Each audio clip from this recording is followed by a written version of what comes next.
Bonjour à toutes et à tous, bienvenue à la bibliothèque de Maison Lafitte pour une rencontre un peu exceptionnelle dans le cadre du printemps des poètes. On va évidemment parler de poésie. Donc je vais présenter nos deux invités. Tout d'abord monsieur Jean-Pierre Siméon.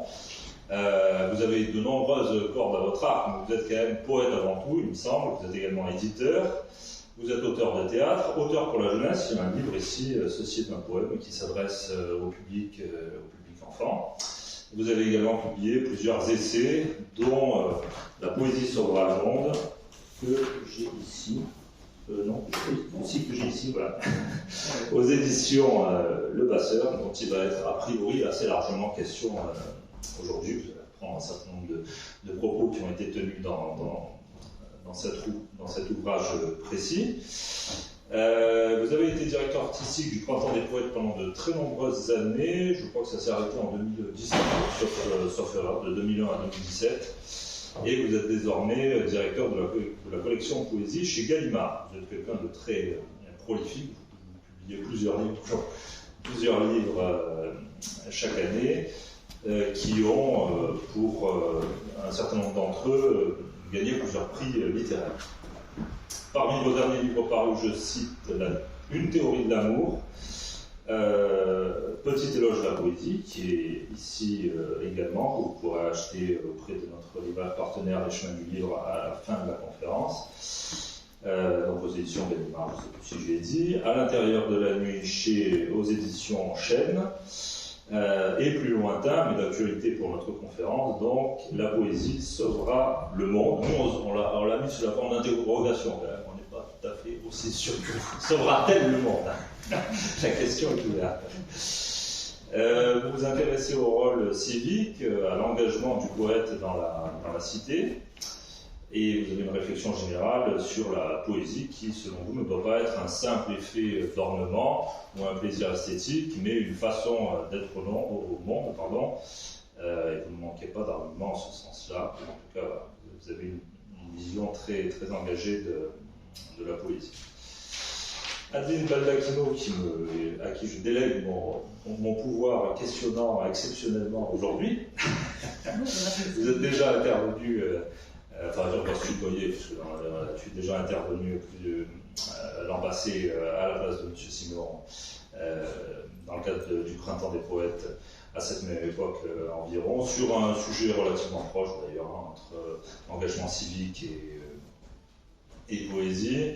Tu as été président d'honneur du prix Cocteau Maison Lafitte, du prix littéraire Cocteau Maison Lafitte pour sa première édition, donc en 2022. Tu es en outre mansonienne, poète, essayiste, là encore un esprit tout à fait large et transdisciplinaire, si on peut dire, puisque magistrate également à la Cour des comptes, et très préoccupé par les liens entre la vie publique et la création, d'où ta présence aujourd'hui. Le dernier livre paru, sauf erreur de ma part, en collaboration avec Camille Andrieux, Comptez demain, la Cour des comptes et démocratie au XXIe siècle, il me semble. Voilà, je te laisse tout de suite la parole, si tu veux ajouter un certain nombre de choses, ou passer tout de suite à l'entretien avec M. Siméon. Merci beaucoup. Voilà. Alors, est-ce que c'est bien allumé? Absolument. On va évidemment entendre Jean-Pierre. Ce que je vous propose, tout simplement pour introduire cette séance, puisqu'il est question de poésie, c'est d'entendre un tout petit peu de ses poèmes. Ça va prendre simplement quelques minutes, mais je pense que pour installer ce qui va être une conversation, il n'y a rien de mieux que d'entendre le poème lui-même. Alors, ce sont de courts extraits de Politique de la beauté, parus chez Chêne il y a quelques années, tout récemment. Le poème, c'est la vie qui trompe la coutume, qui met la main dans le feu. Le défi qui va aux conséquences, comme extraire du langage sa pulpe de silence, comme égorger par revanche les apparences qui nous tenaient sous le talon, comme mourir dos au mur face à l'inconnaissable. Pour prouver le juste contre la règle, le poème va au bout de son erreur. Ainsi, l'amour qui va contre les faits, vers son vertige, là où le désir n'est plus la proie des stratèges.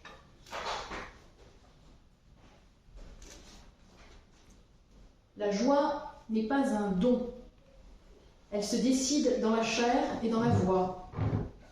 Ce matin, tes doigts ont dessiné mon visage, c'était un matin de rose fraîche, n'est-ce pas ainsi qu'on ose la couleur qui sépare la nuit de la nuit? Le geste, en sa douceur de soi, touche ce que le langage ignore. Un geste donc, enchanté et qui enchante, décidant, malgré elle, du sourire des choses sans vouloir. Pour que le chant agisse dans les lèvres, il faut l'assentiment du souffle et la profondeur d'un vœu. N'est-ce pas ainsi que s'accomplit notre propre joie en l'autre?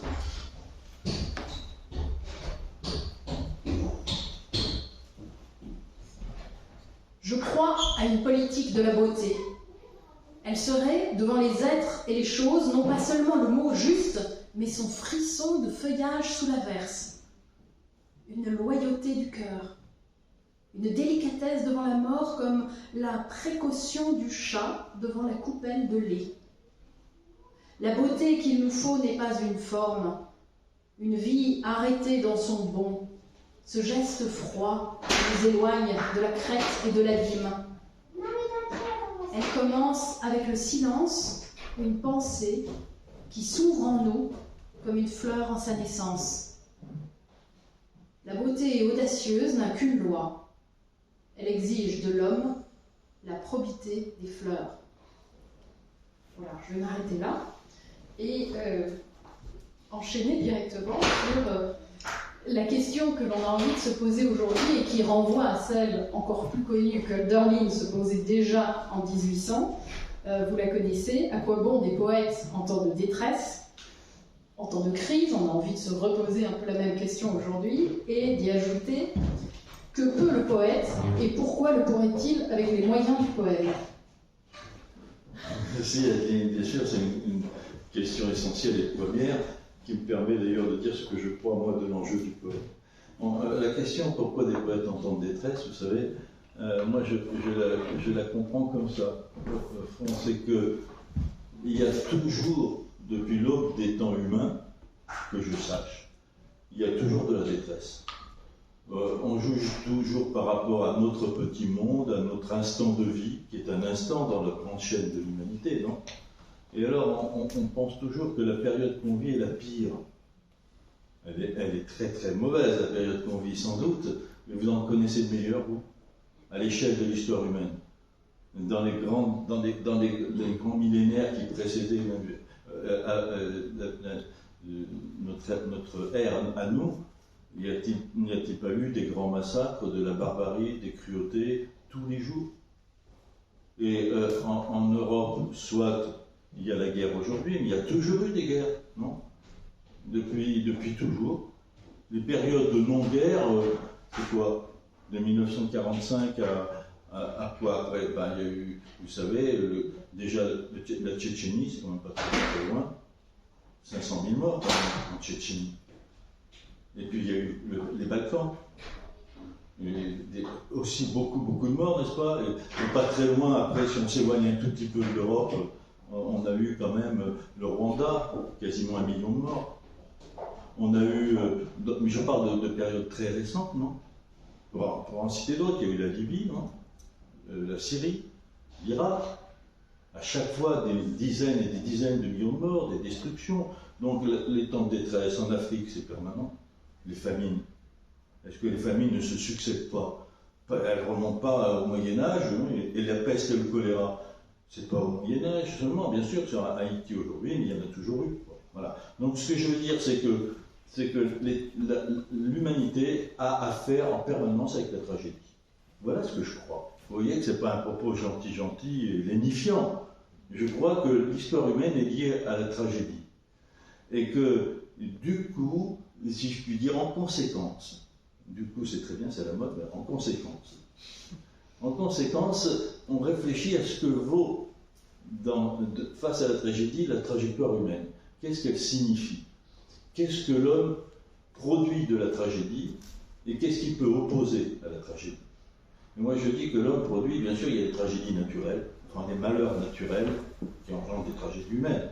Mais je crois que l'homme produit lui-même depuis la naissance de l'humain l'homme produit les tragédies les plus grandes, les plus vastes, les plus constantes, puisque le meurtre universel, c'est sans cesse. Et un meurtre prémédité. Une guerre, c'est un meurtre prémédité, non? Donc, ce que je veux dire par là, c'est qu'il faut avoir cette lucidité, qui est un pessimisme d'une certaine façon, on peut dire, enfin je crois que c'est simplement une lucidité. Et je suis moi un poète de la joie et de l'espoir et de la volonté. Donc c'est compte tenu de cette lucidité que je peux maintenant parler de ce que je crois être l'enjeu de la poésie, de l'art en général. De l'art en général. Pour moi, pour faire vite, parce que c'est des débats très profonds et très longs, je m'appuierai sur une formule du poète allemand Novalis. Les poètes allemands de la fin du XVIIe siècle, début du XVIIIe, du groupe d'Athénéum, la Iéna, ils ont dit beaucoup de choses sur la poésie magnifique qui nous éclairent encore aujourd'hui sur la poésie. Le Vernine était de cette mouvance-là, n'est-ce pas? Et Novalis, il a dit ceci. Il a dit « Devenir homme est un art ». Eh bien, je crois que cet art du devenir humain, pour chacun d'entre nous, comme pour tous, c'est-à-dire la question se pose pour le destin individuel comme pour le destin collectif, et les deux sont liés de mon point de vue, eh bien, je pense que, concernant ce devenir humain, l'art premier, qui est justement l'effort de plus d'humanité, c'est la poésie. Et la poésie dans son acception première. Et c'est-à-dire pas dans l'idée toute molle qu'on s'en fait, la jolie chose qu'on dit à la fête des mamans, ou le petit poème qu'on apprend par cœur à l'école avec des fleurs dans les yeux. Vous voyez, c'est pas de ça dont je parle. Je parle d'une chose plus grave, plus profonde, plus universelle et plus intemporelle. Partout, il y a eu des poètes. Dans toute culture, dans toute civilisation. Dans les civilisations orales, les civilisations les plus primitives, il y a des poètes. Ou quelqu'un dans la cité, dans la communauté humaine, qui assume ce qu'assument ailleurs, partout, les poètes. C'est-à-dire cette prise de position qui a des formes infinies et des enjeux peut-être multiples, mais dont l'enjeu premier et commun, c'est la question de l'humain. C'est la question au fond, première. Qu'est-ce qui définit l'humain? Qu'est-ce qui fait que nous sommes humains ou nous ne sommes pas humains? Or, moi je crois que la poésie, c'est le nom d'un effort de la conscience humaine, pour, à chaque fois qu'il est possible, se grandir. À chaque fois qu'il est possible, se grandir en humanité. C'est-à-dire que nous ne sommes pas humains. L'humanité n'est pas humaine. Sinon, il n'y aurait pas tous les désastres dont nous parlons. Depuis toujours. L'humanité doit se construire dans son humanité, au fur et à mesure des siècles, des millénaires. Ça va avec des progrès, ça va avec des régressions, sans cesse. C'est systole, diastole, si vous voulez. Il y a des élans, il y a des grands affranchissements, il y a des moments d'émancipation de l'humanité et des moments de régression. Et c'est peut-être ce qui est le plus désolant, le plus décourageant. C'est qu'à chaque fois qu'on a le sentiment qu'il y a émancipation, il y a régression. Et pourquoi je vous parle de ça? Parce que je crois que l'art, quand il est l'art vraiment, donc dans le diapason est le geste poétique foncier, et non pas quand il est divertissement culturel, distinction charmante. Quand il est vraiment l'art, c'est-à-dire quand il est questionnement profond, lucide, intransigeant, et ce questionnement étant, qu'est-ce que l'humain?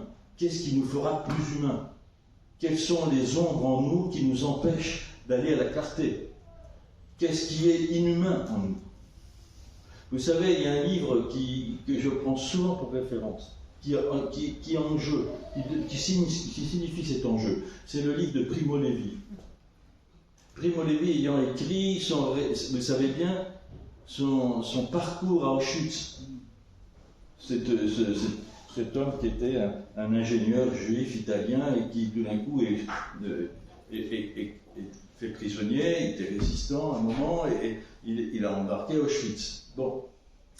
Eh bien, il a écrit un livre où il raconte l'expérience d'Auschwitz, c'est-à-dire justement le chemin vers l'inhumanité la plus grande. Puisqu'il n'y a pas plus belle, le mot est atroce, mais enfin plus flagrante démonstration de l'inhumanité de l'humain que Auschwitz. eh bien, il a intitulé ce livre « Si c'est un homme », la traduction du titre en français est assez ambiguë, parce qu'en fait, c'est une question. C'est un extrait du premier vers du poème qui met un poème. Il met un poème en liminaire de son récit d'Auschwitz. Et il dit, il faut savoir donc si c'est un homme, celui qui. La question est de savoir si c'est un homme, celui qui. Donc c'est pas si ainsi conditionnel, c'est est-ce que c'est un homme, celui qui. Et après il énumère tout ce qu'on a enlevé à l'homme à Auschwitz. Est-ce que c'est un homme, celui qui mendie pour une bouchée de pain, qui ne peut plus se laver, enfin, etc., etc. Et au fond, en creux, il définit le manque d'humanité, ce qu'on prive, ce dont on est privé et qui fait de nous des êtres qui perdent leur humanité. Et inversement, vous comprenez, ce qui fait le prestige et la force de l'humain, c'est l'envers. Et donc, moi je pense que la poésie et tous les poèmes du monde, il y a 1000 milliards de poèmes, comme disait Raymond Queneau. J'ai dit, il y en a partout, dans les traditions orales écrites. Il n'y a pas de pays de la Corée au Pérou, des Inuits, aux Indiens d'Amérique rouge, pas de communauté humaine où il n'y ait pas eu des poètes. Qu'est-ce que dit toute cette parole qu'on ignore la plupart du temps, qu'on traite de façon vénielle, comme une charmante chose ou une élégance de la langue ou de la littérature? Qu'est-ce que dit ça? Pourquoi tant de gens se sont préoccupés de prendre en charge la poésie alors que dans toutes les sociétés humaines on les marginalise, les poètes? Pourquoi malgré tout ça s'obstine dans l'histoire de l'humanité? Pourquoi on tue les poètes? Pourquoi quand un tyran, quel qu'il soit, prend le pouvoir, c'est le poète qui le met d'abord en prison?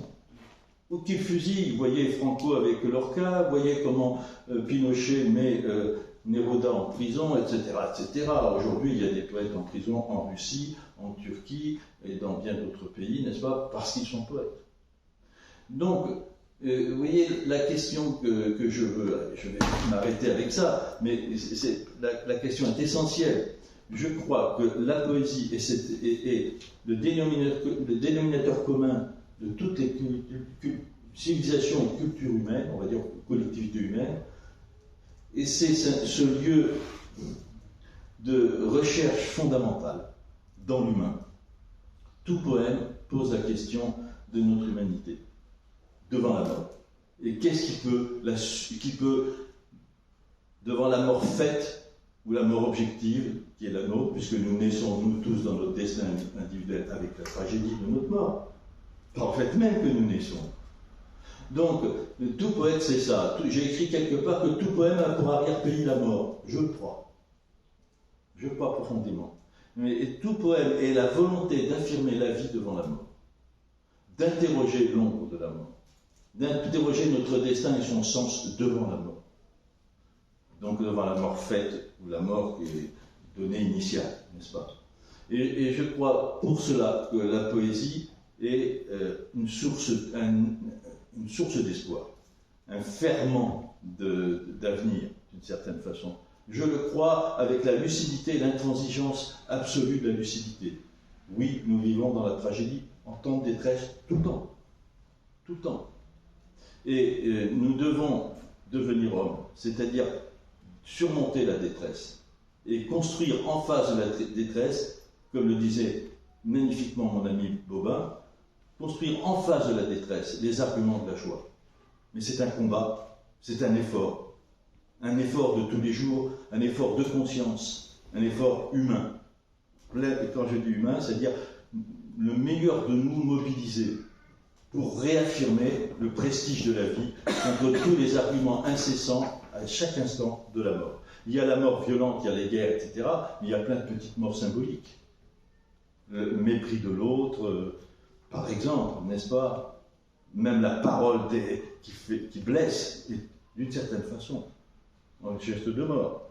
Donc nous portons en nous, et moi comme vous, Primo Levi le dit magnifiquement, nous portons tous en nous aussi celui qui donne la mort, même s'il ne prend pas un fusil. Vous voyez, nous sommes tous, hélas, susceptibles d'être inhumains.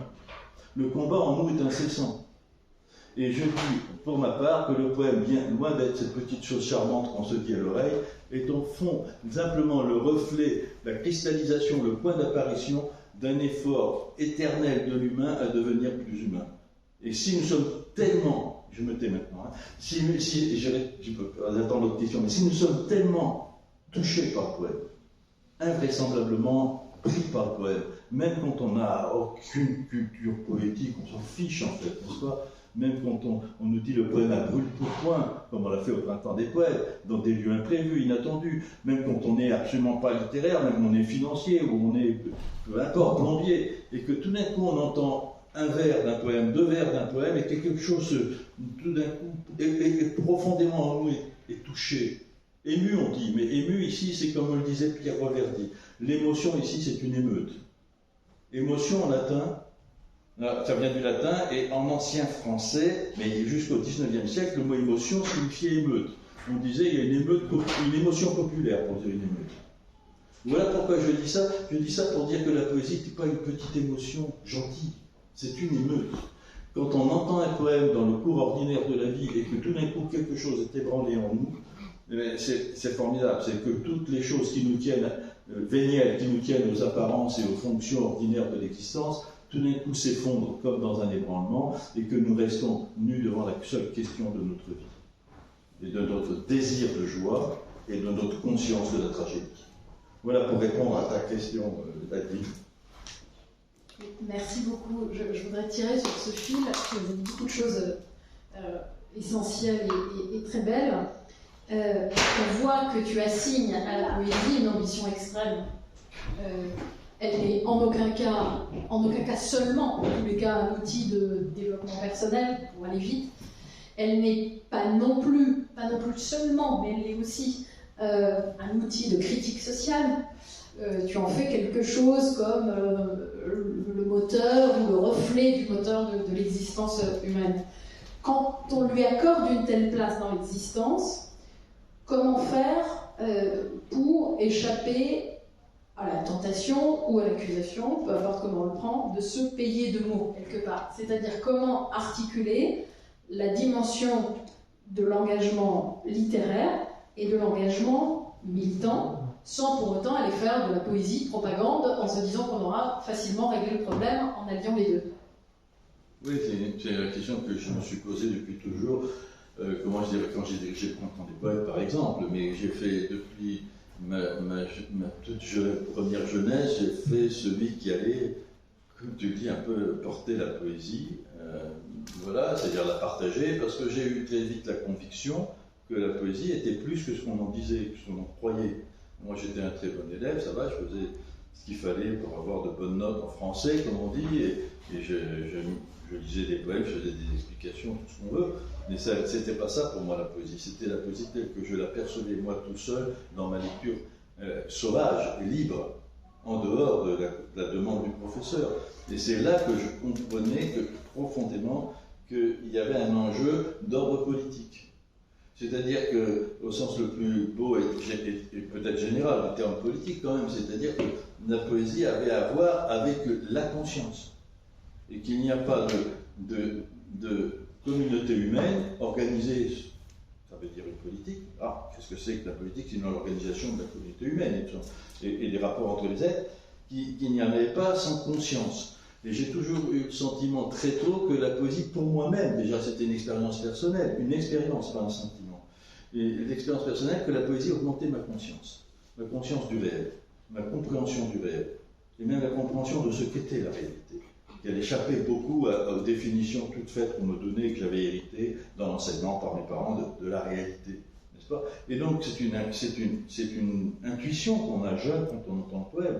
Et si on va au bout de cette intuition, on comprend la force de percussion du poème. Ça, je crois à ça. Et donc, je reviens à la question, et je commence par ça. C'est à partir de cette conviction-là que je fonde un chemin.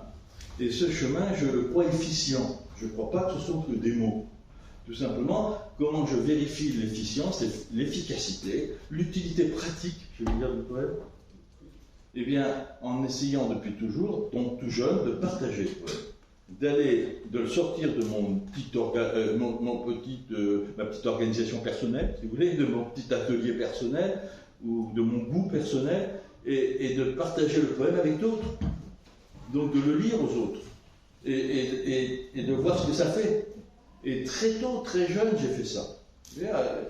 Au lycée, et puis après à la fac et tout. Et très vite, je me suis aperçu que la poésie bougeait les choses, changeait les lignes, et qu'il ne fallait pas avoir d'a priori, qu'il ne s'agissait pas de laisser la poésie dans le précaré des intéressés par la poésie, des spécialistes de la poésie, des prétendus doués pour ça. On s'en fout, c'est pas pour ça. Ceux-là, ils n'ont pas besoin de moi ou de nous. Donc très vite, j'ai pensé que manifester le poème, le sortir, donc le mettre à jour, le poème, je veux dire, dans toutes ses acceptions, dans toutes ses variétés, dans toutes ses formes d'hier et d'aujourd'hui, et d'ailleurs et d'ici, n'est-ce pas? De faire apparaître le poème, ça change quelque chose dans le groupe conforme. Il y a quelque chose d'une autre part de la conscience qui s'éveille, qui est stimulée. J'en suis convaincu parce que je l'ai essayé. Alors j'ai essayé avec mes copains de fac, mais à 23 ans, je suis nommé, j'ai raconté ça tout à l'heure, je suis nommé dans un petit bourg rural de Bretagne, en Ille-et-Vilaine, de 3000 habitants, un bourg très rural, c'était le début des années 70, je suis très vieux, il y a longtemps. Hein. Et donc, au début des années 70, un bourg rural de Bretagne, je veux dire, c'est pas comme aujourd'hui, hein. On était dans un autre monde, dans toutes les campagnes de France d'ailleurs. Hein. Et bon, donc, eh bien là, moi j'avais 23-24 ans, avec des copains, on prend la poésie contemporaine, celle qu'on aimait, celle qu'on lit, et on la porte comme ça. Je vous assure, dans une ferme, on va lire, on a tout d'un coup 50 personnes, c'est fondateur. Je raconte souvent cette histoire, elle est fondatrice pour moi. Avec des copains, on fait un montage poétique, on était 3, on fait un montage poétique avec des poèmes vivants, de poètes vivants, je veux dire. Et les gens ne connaissaient pas, hein. Et on va dans cette ferme, on annonce qu'on va faire une lecture de poésie. Les gens, par curiosité, tiens, ces jeunes universitaires, on était profs tous les 3 dans le collège du coin, il y avait un petit collège et tout. Donc, qu'est-ce que c'est que ces Zuberlus? Moi, j'avais les cheveux longs, je sortais de 68, vous voyez ce que je veux dire. On n'était absolument pas légitimes a priori, mais ils sont venus, les gens. Et puis nous, on leur fait rien d'autre que leur dire, avec notre enthousiasme, des poèmes. Il y en avait un ami peintre, il avait fait des trucs qu'on a projetés, enfin, pareil, toutes sortes de peintures abstraites et tout, colorées, projetées. Et puis on fait ça, et on dit des poèmes. Et il y avait des dizaines de personnes, figurez-vous. Alors, proposez pas souvent de sortir, hein, ces gens-là. Des dizaines de personnes, mais il y avait vraiment des gens qu'on n'aurait pas pensé un instant intéressés à la poésie, ni encore moins par la poésie contemporaine. Et à la fin, les gens, ils ont applaudi à tout le monde quand ils sont venus nous remercier. Ils nous demandaient de recommencer. Et ça, c'était fondateur pour moi. J'ai dit, voilà, on a pris tous les risques, on a réussi. Et j'ai continué. Tout mon chemin, je parle de l'efficience. L'efficience, elle ne se décrète pas, je la constate. Et le Printemps des Poètes m'a permis, mais avant le Printemps des Poètes, j'ai organisé plein de trucs comme ça, par exemple, à Clermont-Ferrand, dans les années 80, j'ai dit, on va mettre des poètes dans les classes. Aujourd'hui, ça se fait partout. Mais à l'époque, c'était complètement impossible, c'était très rare. Mais je dis, tiens, moi je vais inventer une semaine où je vais inviter plein de mes amis poètes, donc des poètes de 20, 30, 40 ans, voilà, et ils vont aller dans les écoles primaires, de la maternelle au CM. D'abord, on a fait commencer comme ça. Et ils vont aller lire leurs poèmes, parler de poésie. Ils n'ont pas forcément écrit des poèmes pour les enfants, on s'en fiche. Que les enfants voient ce que c'est un poète, que c'est pas seulement le vieil Hugo sur l'image du livre, quoi. Et que le poète n'est pas mort, quoi. On l'a fait et ça marche. Les enseignants disent ça change tout dans le rapport à la poésie, à la langue, etc. La poésie devient vivante, devient une autre langue dans la langue ordinaire, un autre monde possible. C'est ça qui est incroyable, c'est des choses comme ça qui se réalisent. Donc, ce n'est pas se payer de mots que de dire ce que je dis, enfin je le dis en tout cas sur la foi de ce que j'ai expérimenté, éprouvé, pas moi tout seul. On est des tas et des tas à avoir fait ça, n'est-ce pas? Et puis le temps, la patience, l'obstination, parce qu'au début on se moquait de nous. Quand on m'a donné la direction du Printemps des Poètes, j'allais voir les ministres, les sous-ministres, les gens des cabinets, je leur disais, aidez-nous, etc. Ils me disaient, monsieur, la poésie, ça n'intéresse personne, c'est un truc pour, vous voyez, c'est un truc pour quelques-uns, enfin, et moi je dis non, moi, je viens de l'éducation populaire, moi. Je pense que la poésie est un des plus beaux ferments de ce qu'on cherche dans l'éducation populaire, une émancipation collective des consciences. C'est un long travail, c'est jamais facile, il y a des refus, il y a des rejets, etc. Mais la poésie est la chose, là, cherche à ça, non? À éclairer les consciences, dans le doute et l'inquiétude du sens, pas dans le sens donné. Mais la poésie concentre les enjeux de tous les arts et il n'y a besoin de rien, dites-nous. Nous, on n'a pas besoin de scène, on n'a pas besoin d'éclairage et de micro, on n'a pas besoin de la parole, la voix, l'oreille, ça suffit. On dit le poème et quelque chose profondément change. Et je vois aujourd'hui qu'on a raison, je disais, puisque jamais il y a eu autant, en ce moment c'est le printemps des poètes, mais d'année en année, il y a de plus en plus partout. Partout, il y a des poèmes affichés, il y a des poèmes écrits sur les vitrines, il y a des poèmes lus dans les gares, il y a des milliers d'initiatives, et les gens sont contents. Quelque chose, c'est infime face au grand brouhaha du monde. C'est infime, mais cet infime-là est plus puissant que bien du bavardage. Tu y as touché, mais peut-être que tu peux nous en dire un petit mot de plus à cette question de la polysémie, et de savoir pourquoi la poésie plutôt que n'importe quel autre art, j'ai envie de dire. Évidemment, il ne s'agit pas là de les classer dans l'ordre et de dire la poésie avant tout le reste. Mais il y a un certain nombre de gens, bon, par exemple Max Paul Fouché, qui a été un grand poète lui-même, mais aussi un grand critique culturel, qui en effet affirmait très tranquillement, et sans pour autant que ça soit une revendication pour leur paroisse, que la poésie constituait pour lui l'espèce de cheval de flèche, quelque part dans un attelage où pouvait se retrouver tout le reste, enfin, la philosophie, les arts en général, mais il y avait quelque chose d'une particularité de la poésie, une petite différence peut-être dans son rapport au langage, et j'évoquais le mot de polysémie, c'est-à-dire la multiplicité des sens possibles d'un même mot, qui nouait peut-être différemment son lien avec la politique. Est-ce que tu peux nous en dire un peu plus sur ça? Oui, d'abord la grande particularité. Je dis, moi, d'abord, disons qu'il n'y a pas de hiérarchie entre les arts. Moi, je suis un passionné de tous les arts. J'ai failli être peintre, je travaille avec la danseuse Caroline Carson, je travaille avec des musiciens, enfin, tous les arts m'intéressent. Et la poésie est au cœur de tous les arts, et dialogue avec tous les arts. Mais il y a une particularité propre de la poésie. D'abord, je dis à quel point elle était, de tous les arts, l'art le moins récupérable. Ça, je ne l'ai pas dit, mais je le dis. Elle ne peut pas être récupérée par divertissement. Vous voyez ce que je veux dire? On ne fait pas d'argent avec la poésie. On peut en faire avec la musique classique, avec Mozart. On peut en faire avec les peintres, avec les plasticiens. On peut en faire avec la danse. Enfin, on y met des millions d'euros. Il y a des spectacles qui coûtent des centaines de milliers d'euros. De grands danseurs, ça n'a rien à voir avec la qualité de l'art. Mais en tout cas, il y a de l'argent. La poésie, il n'y en a jamais. Donc, elle n'est pas susceptible d'être récupérée par la société du divertissement, qui affadit l'art au profit de l'audimat. On part du principe que les gens ne sont pas accessibles à un art évolué, élaboré, donc on leur donne un art à simplifier. Vous voyez ce que je veux dire? Pour faire plus de public et donc plus d'argent. Donc la poésie n'est pas récupérable, mais en outre, elle a cette particularité, la poésie, de toucher à un langage, dans tous les langages, au langage verbal, qui est le langage universel. Il n'y a pas de communauté humaine sans langue, sans une langue commune. C'est même, on peut dire, il faudrait voir ce que disent évidemment les ethnologues, tous les spécialistes des sociétés, les sociologues, etc., c'est une langue qui fonde une communauté. La langue commune. Il n'y a pas de société humaine sans langue. L'homme devient humain quand il invente la parole, n'est-ce pas? Et donc, moi je crois que ce qui fait société, c'est la parole. C'est le lien par la parole. Évidemment. Disons par la langue qui devient parole dans le poème et qui n'est pas parole pour toujours. Oui, c'est une autre distinction qui demanderait réflexion, mais c'est simple. La seule chose que je veux dire, c'est que voilà, ce qui fonde la société et ce qui maintient les sociétés, c'est l'échange par le langage verbal. Or, la poésie, c'est son domaine de prédilection. C'est là où elle travaille, n'est-ce pas? C'est là où elle travaille parce que c'est sa définition même. Elle apparaît dans la langue verbale, dans les mots, dans le rythme, dans la chose dite. C'est là qu'elle apparaît. D'abord, premièrement. Donc, c'est quelque chose de crucial. Pourquoi? Parce que la langue dont je parle, qui fait une société, son principe premier pour faire société, d'emblée dans la constitution des premières sociétés humaines, son principe premier pour qu'elle soit efficace, pour qu'elle crée du lien, qu'elle contribue à ce que cherche une société, c'est-à-dire à se survivre, tout simplement, à se conserver et à agir avec le réel, etc. Pour être efficace, elle répond à une logique absolue qui est la monosémie. Un mot égale un sens.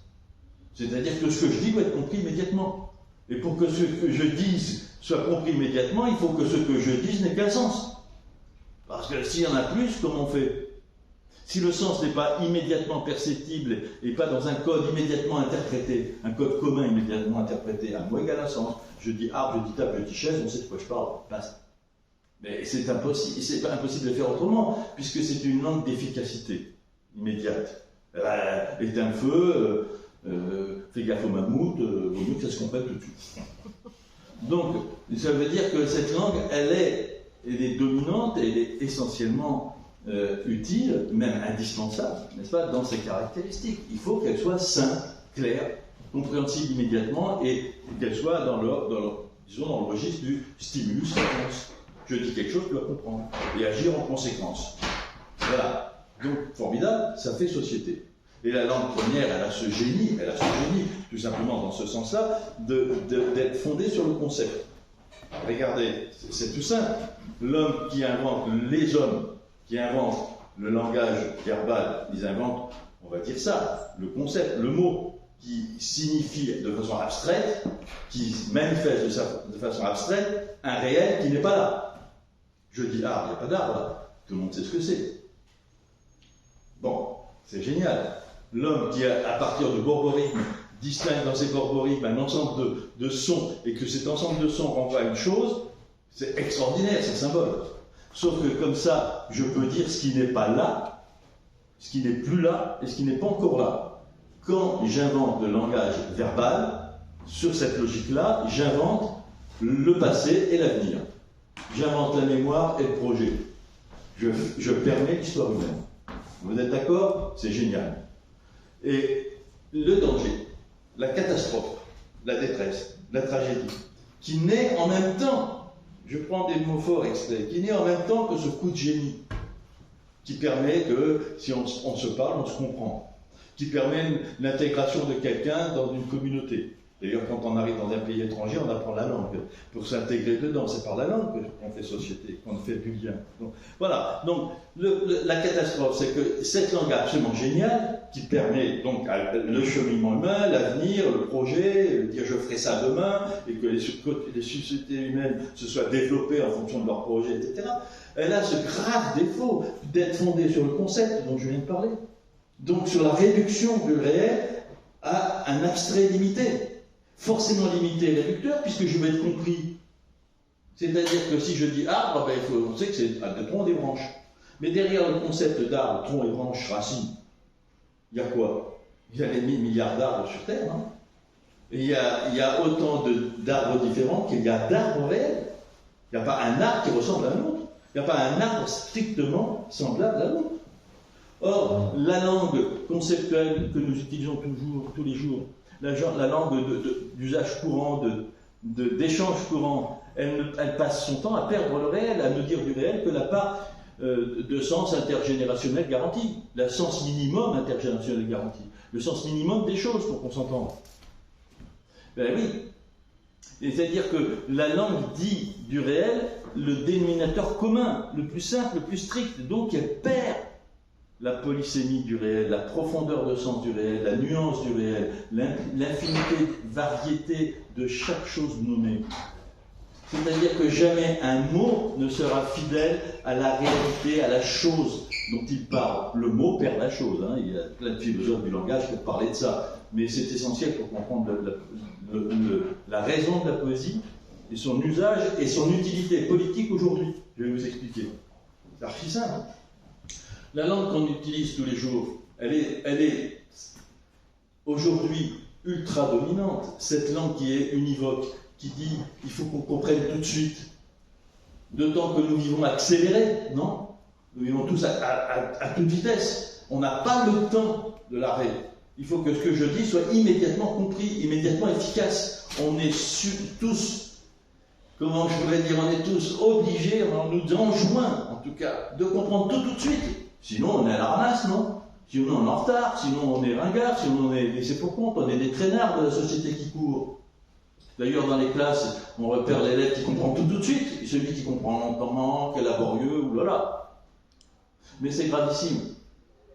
C'est gravissime, parce que ça veut dire que notre comportement, c'est de tout comprendre tout de suite et d'agir en conséquence. Mais quand on fait ça, c'est-à-dire qu'on ne vit que dans les mécanismes de surface de la réalité.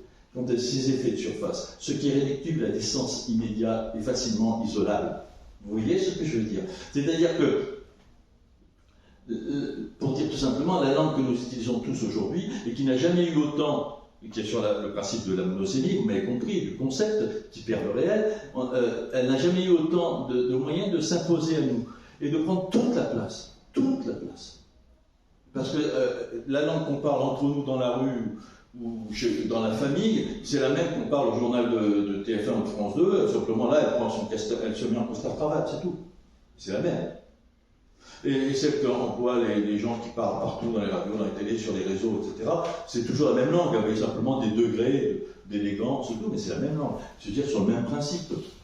C'est une langue qui ne suppose pas l'incompréhension, la latence du sens, le doute du sens. Sinon, on vous dit, mais pourquoi vous parlez si vous ne faites pas comprendre? Vous avez remarqué que c'est ce qu'on reproche aux poètes. Et pourquoi? Parce qu'ils ont inventé la contre-langue. Et quand je parle des poètes, je parle de tous les poètes, hein, de Ovide, Homère, autant que Neruda, Aragon ou Bonnefoy aujourd'hui. C'est-à-dire que depuis toujours, les poètes, et c'est ce qui constitue la fonction première d'un poète dans une communauté humaine, ils inventent une contre-langue dans la langue de tous. C'est-à-dire une langue qui sauve la langue de la tragédie dont je parle, de réduire le réel, d'aplatir le réel. Regardez, vous savez tous que la langue que nous parlons tous, qui parle partout, qui est la même partout, elle ne dit rien du réel, puisqu'on n'arrêtons pas de dire que ça parle, mais ça ne dit pas notre vie. Ça ne dit pas le réel que nous vivons. Ça parle, c'est un moulin à paroles qui, on n'a jamais autant l'impression que ça parle pour ne rien dire. Non? Ah oui, on n'arrête pas de dire ça. Et c'est vrai, on est dans une grande bulle de langage. Jamais autant qu'aujourd'hui, en 2023, au jour où on parle, dans l'histoire de l'humanité, depuis que le monde existe, depuis que la planète existe, jamais il y a eu autant de mots déversés dans l'espace. À l'instant où je parle, imaginez les milliards de paroles déversées, parce qu'il y a celles à quoi j'ajoute, n'est-ce pas? Mais il y a toutes celles qui passent dans les radios, dans les télés, dans le monde entier, à travers les satellites, qui sont tatouées sur la peau, sur les vêtements. Non, écrites sur les vêtements, sur le sol, sur les enseignes. Imaginez les milliards et milliards de mots partout. C'est vertigineux quand on y pense. Et ça dit quoi du réel, ça? Quelle langue ça utilise? La langue monosémique. Il n'y a qu'une langue qui s'oppose à cette logique-là, qui ne dit du réel que ce qu'on en sait déjà, qui ne sont que des marqueurs de la réalité immédiate et compréhensible. Immédiatement compréhensible. Et ce qui est immédiatement compréhensible, en général, n'est pas compris. Parce que la réalité, elle est complexe. La réalité que vous vivez, la vie de chacun d'entre vous, la réalité que chacun d'entre vous est ici et maintenant, elle est complexe. Et aucun langage, aucun de ces avatars de la langue commune qu'on utilise ne correspond, n'est fidèle, n'est exact, n'est juste envers vous, envers votre réalité. Vous êtes beaucoup plus que les quelques éléments qui la nommeraient, votre réalité. Vous savez bien que votre réalité est infinie. Victor Hugo disait que chaque homme est un monde. Vous êtes un monde, vous êtes un univers, un cosmos, chacun d'entre vous. Un cosmos de sens multiples et même contradictoires, et des sens inconnus à vous-même. Vous êtes ces sens aussi inconnus à vous-même, que celui qui vous aime reconnaît en vous-même, et c'est pour ça qu'il vous aime. Pour le sens inconnu de vous aime, c'est le sens inconnu de vous-même. C'est le sens de l'amour, au fond. C'est l'autre qui découvre en nous le mystère de nous, c'est-à-dire le sens de nous qu'on ne connaît pas, et qui éveille ce sens en nous, et qui nous fait autre, plus grand, plus beau, plus fort, au sens simplement de plus fortement humain. Et donc, voilà ce que je veux dire, c'est-à-dire que les poètes inventent une langue qui, elle, va essayer, désespérément, elle n'y arrive jamais, de réparer le défaut de la langue commune qui aplatit le réel, qui affaiblit le réel, qui réduit le réel à un ersatz de réel. Vous voyez, un réel de surface, la surface ne disant rien de la profondeur de la réalité. Comme votre surface, à vous, je disais ça à des lycéens hier, avant-hier, mais je dis, votre réalité de surface, est-ce que c'est la vôtre? Dans quoi on vous enferme? La couleur de... Ils comprennent ça très bien à cet âge-là, hein, 17-18 ans. Votre poids, la couleur de vos yeux, la couleur de vos cheveux, la couleur de votre peau, quoi, c'est ça qui vous détermine. Vous savez bien que votre réalité n'est pas là. La façon dont vous vous habillez, Vous essayez d'agencer votre forme pour dire quelque chose de l'intérieur, mais on n'a qu'une vue tellement rapide, on vous lit tellement rapidement. Chacun d'entre vous est lu comment? On vous lit comme on lit le paysage dans le TGV, à toute vitesse. Et donc on ne dit de vous que des stéréotypes. Parce que quand on voit le paysage, à travers la fenêtre du TGV, on ne voit que des stéréotypes. On voit un village, on voit un paysan dans son champ, on voit des stéréotypes. C'est pas le réel, ça. C'est pas la profondeur du réel, c'est que la surface du réel. Donc regardez, le langage que nous utilisons tous les jours, celui que l'homme a inventé pour être efficace, il ne donne que la surface du réel. Nous traversons la vie en TGV, nous voyons le monde et les autres dans leur surface, dans leur identité fragile, précaire et absolument réductrice. Et il faut inventer un autre langage dans une logique inverse pour tenter désespérément de dire la réalité profonde de chaque être, de chaque instant de notre existence, de chaque expérience humaine. Un baiser, un sourire, une gifle, une mort. Pour dire de ça la profondeur de sens. Parce que gifle, caresse, mort, ça dit des stéréotypes. Et parce qu'un mot égale un sens, vous voyez? Sauf qu'il n'y a pas une caresse au monde qui ait le même sens. Et que depuis que l'homme existe, la gifle comme la caresse existe. Et que chacune a un sens différent. Il y a des gifles affectueuses et des caresses morbides. Vous le savez? Comme quoi, le mot ne dit pas la réalité profonde des choses. Et donc, il est simple de comprendre que les poètes ont voulu sauver depuis toujours la langue de son destin d'aplatir, de réduire le réel. Mais pourquoi la langue qui aplatit et réduit le réel est-elle dominante? Tout simplement parce qu'elle sert les intérêts de ceux qui gouvernent le chemin du monde. Le chemin du monde, il est gouverné par des soucis de rentabilité et de productivité, d'accumulation de l'avoir et du bien, qu'on appelle rentabilité ou productivité, c'est le mot contemporain d'économie marchande libérale. Eh bien, ceux qui ont ce souci-là d'accumuler des richesses, ils vont utiliser le langage qui utilise du réel, ou qui utilise le réel aux fins de leurs bénéfices. Et qu'est-ce qu'il faut à ce moment-là? Il faut des êtres réduits à leur plus simple expression. Métropolis de Fritz Lang, c'est pour ceux des plus âgés qui ont eu une connaissance du cinéma d'autrefois. Je ne sais pas si vous voyez. Enfin bon, George Orwell raconte ça dans un roman, Aldous Huxley, ça a été décrit, ça, ces sociétés où les êtres sont réduits à leur fonction, à leur rôle, mais à une fonction, un rôle, et à des strictes catégories parcellaires, morcelées de l'humain. C'est ce qu'on appelle aussi le communautarisme aujourd'hui, où chacun est réduit à quelques traits identitaires. Vous voyez? Eh bien, la langue commune qui est un mot égale un sens, un être égale un sens, un visage égale un sens. Vous voyez ce que ça veut dire dans la compréhension de la réalité? Ça, c'est la langue aujourd'hui la plus efficace pour asservir les gens, pour faire que nous soyons non pas des êtres humains pleins de sens et donc surprenants, donc je vais dire indomptable. Si vous êtes plein de 1000 sens, lequel de vous est le vos? Vous voyez ce que je veux dire? Vous êtes dangereux si vous êtes plein de sens. Si vous êtes un sens clair, défini, avec un chemin défini, etc., pas de problème. Vous êtes maîtrisable. Eh bien, quand on a besoin que les êtres humains ne soient que des rôles et des fonctions, on utilise le langage qu'ils n'ont un rapport au réel que comme ça. Vous voyez, dans une réduction immédiate de leur rapport au réel. Donc, ce que je veux dire, c'est que les poètes ont la fonction salvatrice, les poètes sauvent, oui, salvatrice, de nous sauver de cette logique mortifère de la langue commune qui aujourd'hui est déversée partout, à travers laquelle on nous donne à comprendre la réalité. Mais alors, attendez, c'est très concret ce que je dis, je ne me paye pas de mots, c'est très concret parce que la réalité, c'est la réalité de votre vie. C'est votre santé, par exemple, non? C'est vos désirs de vie. Donc aujourd'hui, il y a ce langage d'information et d'injonction. Et pour être d'information et d'injonction, il faut qu'il soit immédiatement compréhensible et univoque. Ce langage-là, c'est celui qui gouverne la façon dont vous habillez, dont vous allez manger, dont vous allez traiter votre santé, etc., etc. Nous sommes dans des conformités, des consensus et des conventions. Et pour ça, nous avons besoin d'un langage qui nous indique ces consensus, ces conformités, ces conventions. La poésie, elle est, comme disait Adeline, polysémique, elle est à l'extrême inverse de ça. de chaque chose, de chaque être, elle dit c'est un sens infini. Ce n'est pas un sens stable. Mais la vie n'est pas stable. La vie est un mouvement perpétuel. Nous ne sommes pas à l'instant même ce que nous étions hier et ce que nous serons demain. Parce que le temps a changé, parce que nous avons pris quelques jours, quelques heures. Enfin, tout a changé. Une nouvelle rythme, un nouvel espoir. Hein, non ? Donc ça veut dire que nous sommes en mouvement perpétuellement. Nous ne sommes jamais immobilisés, assignables à des sens minimum réduits.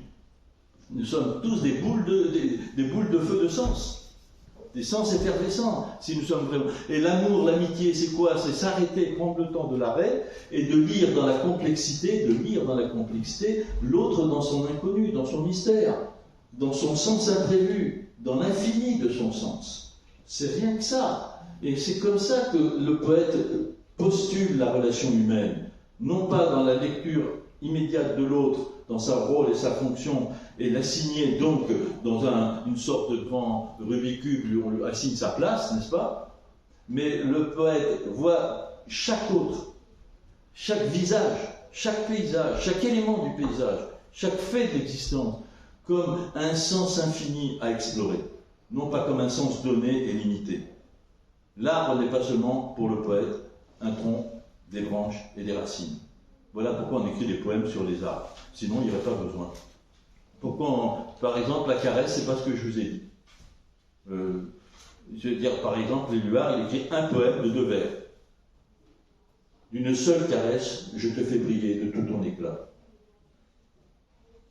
Voilà.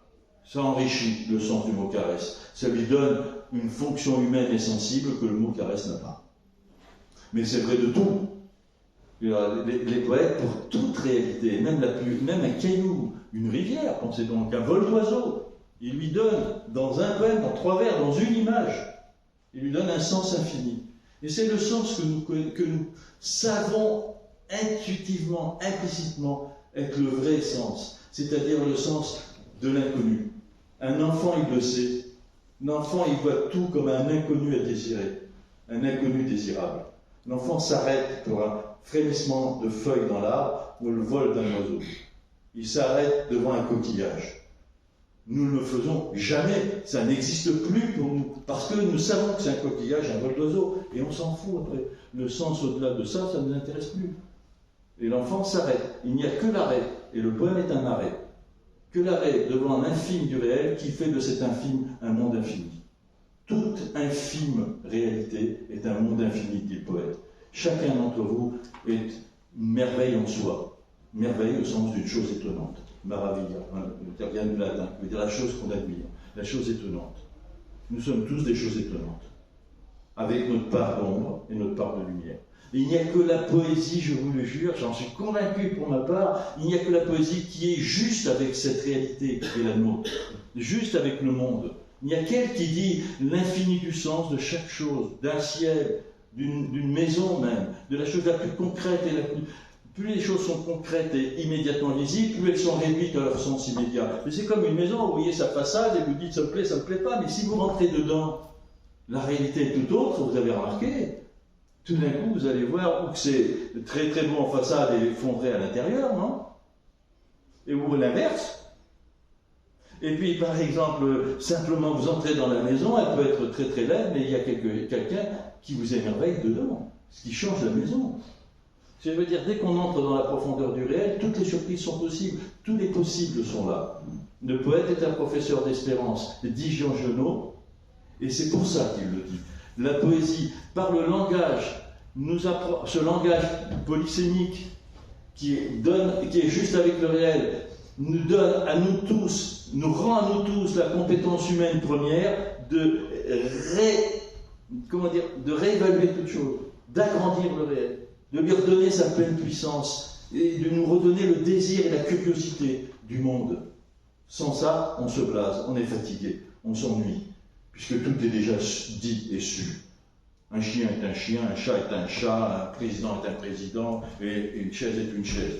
Et chez les poètes, jamais de la vie. Tout est toujours impossible. On dit les poètes disent n'importe quoi. Non, ils disent pas n'importe quoi. Ils disent ce qu'on n'attend pas du réel. Ils disent ce qu'on n'attend pas. Alors on dit c'est n'importe quoi. Mais non, c'est pas n'importe quoi. C'est simplement que ce qu'on n'attend pas du réel est plus réel que le réel qu'on croit. Parce que le réel est toujours surprenant. la vraie réalité que nous vivons. Voilà des choses très concrètes pour moi, et je pense qu'on en fait tous l'expérience dans la lecture du poème. Et plus nous lisons le poème, plus nous savons qu'une autre langue est possible, donc une autre lecture du monde est possible, une autre saisie de la réalité est possible, et donc une autre vie est possible. Il y a plein de sens, il y a plein d'espoirs possibles. Oui, le monde va mal, oui, etc. Mais enfin, si on s'en tient à la lecture immédiate des choses, et qu'on ne voit pas l'au-delà de ça. Vous savez ce que disait Rimbaud à propos de la langue poétique, il lui en voulait de la polysémie. Tu parlais de la compréhension en ligne, je n'ai pas oublié. On n'aime pas le poème parce qu'on ne comprend pas. Pourquoi on ne comprend pas? Parce qu'il est polysémique, c'est-à-dire il est plein de sens. Mais vous êtes des êtres polysémiques, que je sache. Et je vous fais un compliment en disant ça. Hein. Enfin non, je dis la réalité. Je vous ferai un jure en vous disant que vous êtes des êtres polysémiques. Monosémiques, pardon. Sauf que c'est ce que vous dit... la carte d'identité, elle fait un jure. C'est un scandale. La carte d'identité, elle n'est pas monosémique, elle est trisémique. Hein. Votre lieu de naissance, votre âge, je sais pas quoi, enfin, il y a 3-4 éléments de sens, et hop, c'est ça votre identité. Et merde, tous les poètes depuis toujours, ils disent, mais l'identité, on ne la connaît pas, l'identité des choses. Nous sommes des identités à chaque éphémère, puisqu'à chaque instant nous changeons. Et puis on est beaucoup plus que ces 3 traits de sémantique, n'est-ce pas? Vous vous redéfinissez sans arrêt. Le dictionnaire, il définit le mot en 3-4 items, comme on dit, n'est-ce pas? Mais si je voulais vous mettre vous dans le dictionnaire, comment je fais? J'écris, c'est pas un CV. Hein. Le CV, c'est un mensonge. C'est quelques effets de votre vie. Non, il faudrait des mémoires, quoi. Il faudrait des grandes mémoires de milliers de pages. Et encore, on ne dirait pas toutes les expériences que vous avez vécues, ce que vous êtes.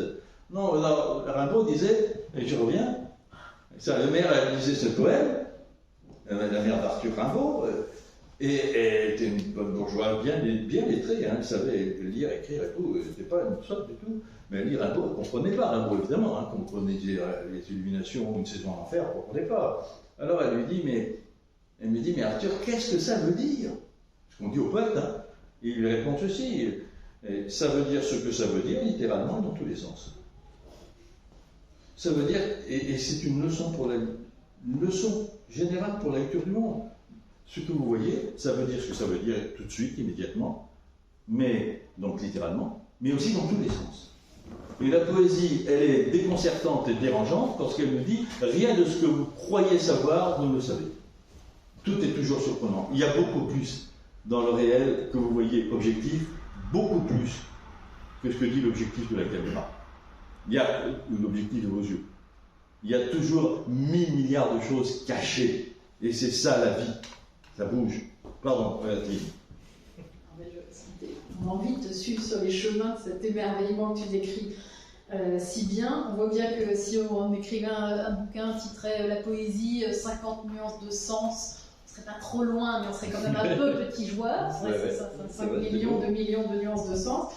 Mais du coup, j'ai envie, avant surtout de laisser un peu de temps et la parole aux uns et aux autres, que je suis sûre que ça donne envie de rebondir sur tout ce que tu nous as dit, de poser peut-être juste une dernière question à l'éditeur, c'est-à-dire à celui qui continue d'une certaine manière cette œuvre de passeur que tu as toujours eue en tant qu'enseignant déjà quand tu allais partout pour lire la poésie, puis à la tête du Printemps des poètes, etc.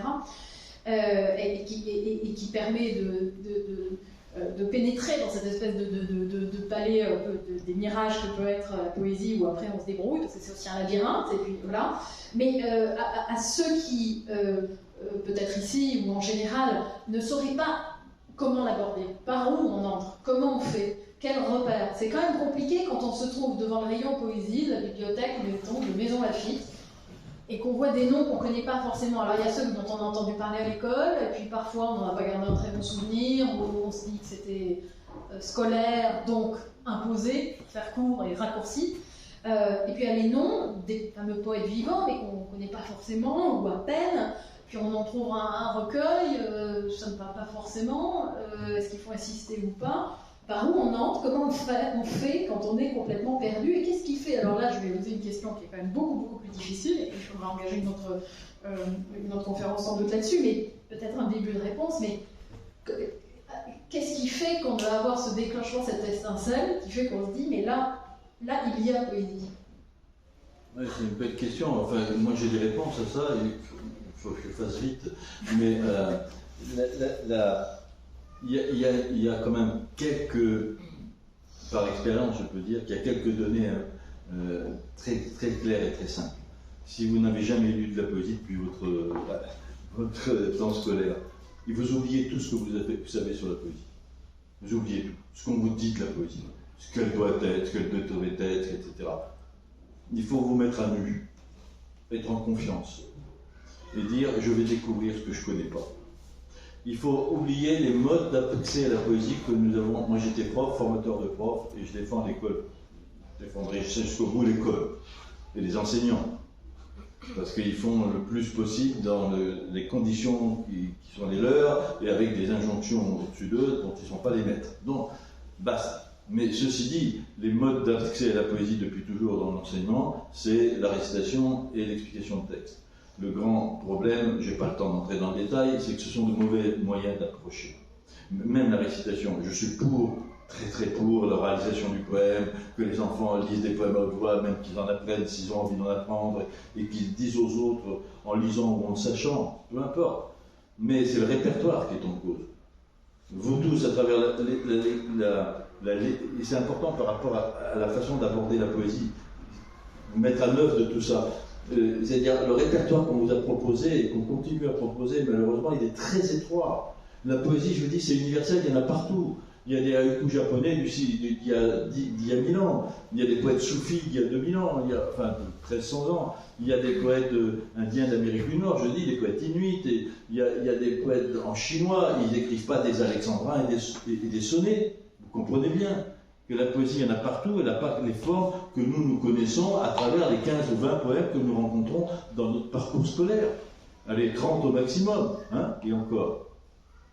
Et donc, notre répertoire est si restreint que nous avons une idée fausse de la poésie, puisque nous faisons l'idée de la poésie à partir de ce répertoire. Et comme il est fait en général de vers réguliers, en vers sonnants et trébuchants, octosyllabes ou alexandrins, voire décasyllabes au mieux, et qu'on nous apprend à nommer la poésie par les formes, c'est-à-dire les tropes, qu'on disait autrefois, n'est-ce pas, par exemple la nalette, ou l'hypallage, ou l'anaphore, on s'en fout en fait, hein.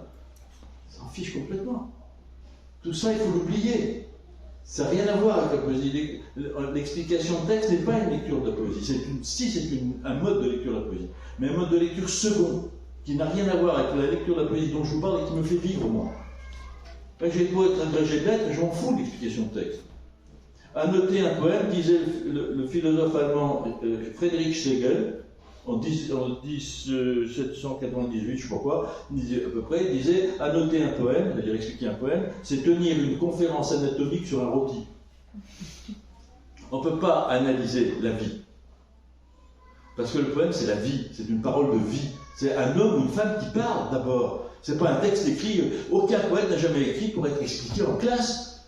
Pour qu'on regarde son poème en disant « tiens, il a utilisé tel enjambement ». Les poètes écrivent pour parler, pour dire quelque chose d'une expérience humaine première, fondatrice, violente même.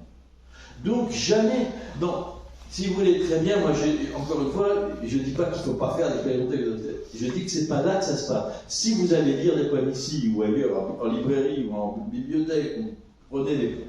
Il faut que vous oubliez tout ça. Il n'y a que 2 compétences nécessaires, absolument nécessaires. Mais tout le monde les a. L'enfant de 8 ans comme le vieillard de 90 ans, l'analphabète comme l'autre. Oui, l'analphabète aussi. 2 compétences qui sont liées. La capacité à s'arrêter et à faire silence. C'est-à-dire, c'est important ce que je vous dis. La capacité à arrêter. On est toujours en mouvement. On est toujours dans le moment d'après. On ne sait jamais arrêter le temps, on n'arrête plus le temps. Il faut vraiment être capable d'être dans un silence intérieur, qui d'abord est un silence extérieur. On ne lit pas un poème en parlant, en écoutant de la musique, ou... Enfin, la musique, ça dépend de laquelle. Elle peut être connivante au poème. Enfin, quand même, moi je préfère que vous dire ça. Créer une bulle de silence, une bulle de non-agir, comme disent les taoïstes. Retrouvez simplement la simple respiration de vous-même, une disponibilité immédiate. Et cette condition première entraîne l'autre compétence, permet de réactiver l'autre compétence qui est celle de tous, mais la plus abîmée, la plus ravagée, la plus dévastée aujourd'hui, qui est la première compétence humaine et celle que nous perdons à tous les jours. C'est pour ça que nous perdons notre humanité. Et vous savez ce qu'elle est, cette compétence humaine première? C'est le caractère fondamental de la conscience. C'est ce qu'on appelle l'attention. Mais je ne dis pas attention comme attention au sens premier. C'est être complètement ouvert et disponible à tout ce qui est là, ou tout ce qui va advenir. C'est une mobilisation de soi tout entier, intérieurement, extérieurement, comme l'enfant à l'affût devant le papillon, où tout le reste s'effondre, tout le reste disparaît. Le reste est là, en murmure derrière. Mais vous êtes là complètement, complètement prêt à tout ce qui advient. Donc c'est un risque. Donc c'est être généreux. C'est ouvrir les mains, ouvrir les yeux, ouvrir la bouche, ouvrir tout en soi, ouvrir l'oreille intérieure qui est tellement bouchée. Et ça dans le silence. Et là, prenez le poème, quel qu'il soit, peu importe, au hasard. Pas le poème que vous connaissez parce qu'il va vous rattraper par la nostalgie, parce que vous connaissez. Prenez le poème inconnu. Et quoi là? Vous ouvrez un livre et vous lisez au hasard 3 vers, le début d'un poème. Vous pouvez faire ça, vous arrêter, attendre. Aragon disait lire un poème, c'est rêver autour. La chance de la poésie, contrairement à toutes les autres choses, c'est qu'on a tout le temps pour le lire. On peut lire qu'un bout de poème, ça suffit. 3 vers d'un poème, ça suffit. Je peux vous dire 3 vers d'un poème, ils vous accompagneront pour longtemps encore, je prends. Par exemple, si je dis « Voie lactée aux sœurs lumineuses et blancs ruisseaux de Canaan », Voie lactée aux sœurs lumineuses des blancs ruisseaux de Canaan et des corps blancs des amoureuses, nageurs morts, suivrons-nous dans son cours vers d'autres nébuleuses? Ça, c'est Apollinaire. J'ai lu ça à 15 ans, ça m'a fasciné, j'ai rien compris. Je continue à lire et je comprends rien, c'est génial. Le matin, si je dis ça, mais ici, allez n'importe où, allez dans un bistrot et dites « Voie lactée aux sœurs lumineuses des blancs ruisseaux de Canaan », tout le monde s'arrête. Tout le monde s'arrête. La poésie a cette vertu extraordinaire d'engendrer le silence, d'ailleurs. Elle recommande en nous le silence perdu. Mais ça peut être ça, mais ça peut être tellement d'autres choses. Voici des fruits, des feuilles, des fleurs, voici des fruits, des fleurs, des feuilles et des branches. Et puis voici mon cœur qui ne bat que pour vous, ne le déchirez pas avec vos 2 mains blanches, et qu'à vos yeux si beaux, l'humble présent soit doux. J'arrive tout couvert encore de rosée que le vent du matin vient glacer à mon front. Souffrez que ma fatigue à vos pieds reposés rêve des chers instants qui la délaceront. Voilà, ça c'est aussi, c'est pareil, tout à côté, hein. C'est tout à côté. Je peux vous dire aussi, effectivement, je ne sais pas moi, dans les rues de la ville, il y a mon amour, peu importe où il va, dans le temps divisé, il n'est plus mon amour, chacun peut lui parler. Dans le temps, dans la ville, il ne sait plus au juste qui, il ne sait plus, je ne sais plus la suite, peu importe. Mais vous voyez, rien que ça, enfin, tout ça, ça suffit, non? Et même ça, par exemple, demain, dès l'aube à l'heure blanchit la campagne, je partirai, je sais que tu m'attends. J'irai par la forêt, je ne puis demeurer loin de toi plus longtemps. Nous, on a la récitation à demain dès l'aube à l'heure où blanchit la campagne. On oublie simplement ça. Demain dès l'aube, à l'heure où blanchit la campagne, je partirai. Dans le silence de soi, chaque mot reprend sa densité, ce qu'on appelle une résonance. Marina Tsvetaeva, une des plus grandes poètes du XXe siècle, disait « En poésie, une chose qui est plus importante que le sens, et c'est la résonance. » Ça ne veut pas dire que le sens n'est pas important, mais il est moins important que la résonance, c'est-à-dire la profondeur d'écho en nous, de chaque mot. Je vous dis, chaque mot repris dans le poème, dans le silence du poème, qui est sa caisse de résonance. Le silence étant la caisse de résonance. Chaque mot reprend la multiplicité infinie de ses sens possibles. Si je dis la vague ou la mer, jamais ce mot n'aura le même sens pour chacun d'entre vous. Parce que vous avez tous connu des mers différentes. Vous avez un rapport tous différent à la mer. Soit vous êtes né au bord de la mer, soit vous êtes allé quelques fois à la mer, soit vous aimez la mer, soit vous n'aimez pas la mer, soit vous êtes roulé dans la vague, soit vous surfez sur les vagues, soit vous avez peur des vagues, etc., etc. Enfin, il n'y a pas un d'entre vous qui ait la même expérience de ça. Donc si je dis le mot vague dans un poème, la caisse de résonance, le silence, si vous lisez à toute vitesse, le mot vague, il n'a que le sens que je disais tout à l'heure, minimum intergénérationnel garanti. La vague, truc sur la mer. Si je prends le silence, si je dis la vague est bleue au fond de la forêt, peu importe ce que ça signifie, il y a une vague bleue. Et chacun la ressent différemment. Et la forêt avec. Donc la poésie réévalue notre capacité à parler vraiment. Sinon nous ne faisons que dire des choses déjà dites, déjà sues. Déjà, j'ai mal, je vais chez le dentiste, il faut aller acheter du pain, enfin bon, c'est bien, c'est utile, hein, évidemment, c'est indispensable, mais ça ne dit rien du monde, ça. Rien de rien. Les seules choses qui importent vraiment dans notre vie, quel mot pour ça? Quelle langue pour ça?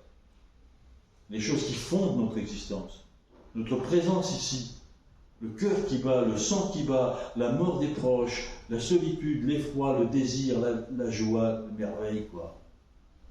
La merveille du sourire d'un enfant ou d'un matin à la fenêtre, non. Quoi? Qu'est-ce qui dit ça? Sinon, tout de suite, vous l'entendez bien, il faut du silence et le dire dans le silence, le clair matin à la fenêtre. Si je dis ça, le clair matin à la fenêtre, c'est déjà le début d'un poème, vous avez remarqué.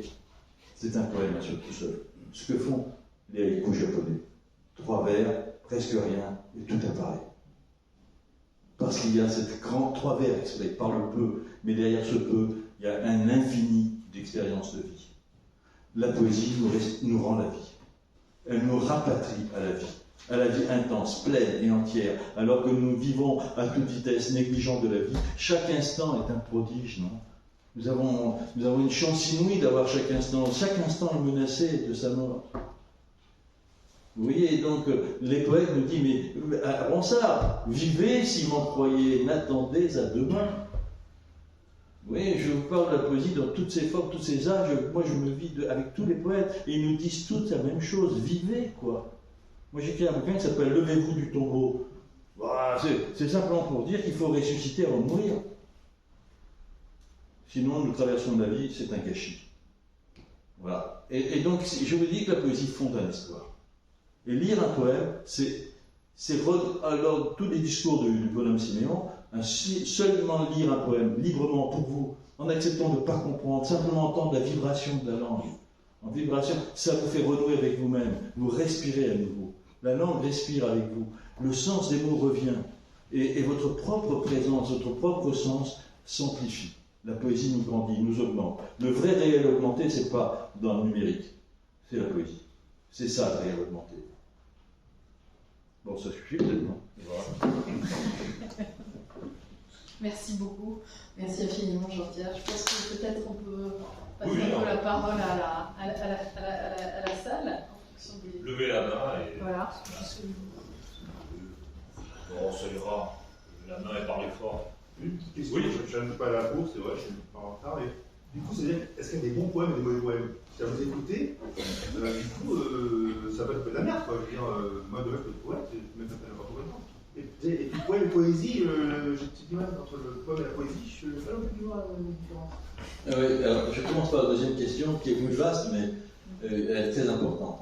C'est-à-dire que Georges Perrault, c'est un magnifique poète du XXe siècle, qui habitait à Douarnenez. Il disait ceci, et moi je m'en sers beaucoup parce que c'est définit ma pensée de la poésie. Le plus beau poème du monde ne sera jamais qu'un pâle reflet de ce qu'est la poésie. Vous voyez? Le plus beau poème du monde ne sera jamais qu'un pâle reflet de ce qu'est la poésie, une manière d'être, d'habiter, de s'habiter. J'ai essayé de vous faire entendre ce que c'était la poésie pour moi. Une manière d'être, d'habiter, de s'habiter.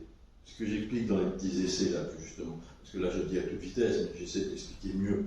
Et que ça se propose à nous, et qu'on a oublié ça, que l'humanité a oublié ça, c'est pour ça qu'elle va dans le mur. Parce qu'elle a oublié que la poésie proposait un autre chemin d'existence, on l'a toujours traité par-dessus la jambe, on l'a renvoyé à la marge, Mais le poète peut vivre la manière d'être, de s'habiter que dit le poète, c'est pas vivre en rêveur. Les poètes sont des réalistes. Plus il y a de poésie, plus il y a de réalité, disait Novalis, tenez, encore Novalis. Ou Soupeau disait la poésie c'est le réel absolu. Les vrais vivants, c'est les poètes. Ils vivent la réalité, non pas en surface, dans des rôles et des fonctions, des mécanismes immédiats d'usage du réel, de concret et rentable. Ils vivent la vie pleinement. Ils peuvent rien faire, n'être pas productifs, et vivre justement pleinement et vraiment vivre. Donc, c'est ça, cette manière d'être et d'habiter dont je parle, et ça, c'est la poésie. Et qu'est-ce que le poème? Le poème, c'est le lieu d'apparition, de manifestation de ces choix-là, fondamentaux, de cette position dans la vie. Et c'est le lieu d'apparition dans la langue, donc le lieu du partage de cette pensée de la vie. Et le lieu d'incitation à la rejoindre. C'est un seuil, un tremplin, le poème. Par quoi vous pouvez renouer avec cette vie intense dont je parle. Cette vie libérée, émancipée, libérée de tous les leurres, de tous les prétextes à vivre, de toutes les fonctions indispensables, utiles, mais qui prennent toute la place, alors qu'elles devraient être que secondaires. Elles devraient être des auxiliaires de la vie, et non pas, comme aujourd'hui, prendre la place, c'est des impostures, prendre la place de la vie. Exemple, une phrase le dira, gagner sa vie, c'est perdre sa vie. Nous passons notre vie à gagner notre vie et nous perdons notre vie. On ne vit pas. Plus on va gagner sa vie, moins on a moyen, plus on est préoccupé de l'avoir, parce qu'on n'a pas l'avoir minimum, moins on vit. Savoir avec les retraites. Mais oui, qu'est-ce que vous voulez? Mais c'est ça, mais c'est tout ce que je dis a des implications. On a inventé un monde, l'histoire de l'humanité, préoccupée par l'avoir, mon de Dieu. Par l'avoir. Toutes les sociétés humaines sont constituées par cette obsession de l'avoir. Qui dit avoir dit prise. Parce qu'on n'a que ce qu'on prend. Même si on l'a reçu, celui qui nous le donne, il l'a pris. Il n'y a pas d'avoir sans prise. Donc s'il y a prise, il y a prédation. Donc s'il y a prédation, il y a rapport de dominant-dominé. D'accord? L'humanité s'est construite sur les deux registres de la prédation et du rapport dominant-dominé. Parce qu'elle est préoccupée par l'avoir. Et donc ça engendre tous les effets de pouvoir et toutes les structurations du pouvoir. Et le poète, depuis toujours, dit, Orphée, dit, la vie n'est pas dans l'avoir. Il s'agit d'être, dans le peu de temps qui nous est alloué à chacun, il s'agit d'être au plus intense de notre présence. Voilà, ici et maintenant, vivons pleinement. Voilà pourquoi il s'agit de lever du tombeau des ornières quotidiennes et de se retrouver vivant. Alors on a des contraintes du réel, de la réalité. Et moi je les vis comme vous, hein. J'ai des chaussures, je vais essayer de s'il faut. Mais la préoccupation première pour moi, c'est à chaque instant de trouver l'occasion de l'émerveillement, de la joie, du combat contre la détresse et la tragédie, dans le sentiment très clair de ma mort et de la mort de ceux que j'aime. Eh bien, je me dis, mais je ne vais pas passer mon temps à oublier ça dans un divertissement qui me laissera dénuder quand je verrai la réalité. Il s'agit au contraire de vivre pleinement la contre-mort, c'est-à-dire l'instant de la vie pleine, dans des petites choses. C'est à portée de main la vie pleine et entière. Et le poème nous le dit. Réinventez votre vie. Le poème est un diapason à quoi? C'est ça le poème. Le diapason à quoi reconnaître la poésie en nous. Notre part poétique, la part poétique de notre conscience, la part poétique de notre position sur la terre. Et on ne peut pas vivre que en poète. Ou alors, il y en a qui essayent. Mais regardez Van Gogh, regardez Artaud, on s'y brûle, n'est-ce pas? Bobin. Oui, Christian, bien sûr. Mais Christian avait aussi le sens des réalités. Mais il avait d'abord le sens de la réalité. C'est-à-dire que je reviens à Perros, ça je le cite dans un de mes essais, l'an dernier, la petite éloge de la poésie. Depuis quelque temps, pour moi, c'est mon mantra. C'est à travers ça que je lis tout le malheur de notre temps. Il a trouvé une formule il y a 50 ans, Perros, extraordinaire, il y a 50 ans. C'est toute simple formule. Il dit « Le sens des réalités va contre le sens de la réalité ». Nous avons organisé nos sociétés humaines asservies au sens des réalités. Et du coup, nous en avons perdu le sens de la réalité. Voilà pourquoi l'humanité va à la tombe. Parce qu'elle n'a compris que le sens des réalités. C'est-à-dire, elle n'a travaillé qu'au sens des réalités. Elle a obéi à toutes les injonctions du sens. Vous savez, on dit qu'il faudrait un peu avoir le sens des réalités. Mais quand on n'est que dans le sens des réalités immédiates, concrètes, de rentabilité, etc., d'effets concrets, d'immédiat, etc. Oui, c'est important, mais quand on ne fait que ça, on oublie le sens de la réalité. La société a oublié le sens de l'humanité a oublié le sens de la réalité. Le réchauffement climatique est l'exacte illustration de ce que je dis. Vous voyez? On a eu un usage du monde qui était dans le sens des réalités et qui a perdu le sens de la réalité. Vous réfléchirez à ça. Et donc il y avait l'autre question. Il y avait le poème et la poésie. Un bon et un mauvais poème. Il y avait le bon et le poème. Écoutez, là, je réponds simplement. Hein. Comment vous jugez d'un bon et d'un mauvais bistec, hein? Excusez-moi d'être trivial. En goûtant. Comment vous jugez d'un bon et un mauvais film, d'un bon... Voilà. Après, il y a une chose quand même. Il y a une chose qui est vraie pour la poésie comme pour le reste, dont je réponds un peu trivial, un peu rapide, mais quand même, il y a une chose qui, je veux dire, c'est dans l'expérience qu'on fait soi-même de la chose. Plus vous lirez de poèmes, et plus vous lirez de poèmes que nous a légué l'usage, qui a distingué dans l'histoire de l'humanité des grands poètes, ceux qui ont fait consensus. Au fond, malgré les lectures diverses, chaque lecture érode, il y a des poèmes qui tombent à la lecture et qui subsistent. Et regardez, les poètes que je cite, moi, Apollinaire, Prévert, ou Ovide, ou Homère, ou Mayakovsky, ou Ritsos, ou Rumi le Soufi, voilà, tous ces gens qui sont dans la poésie Gallimard, la collection du dirige.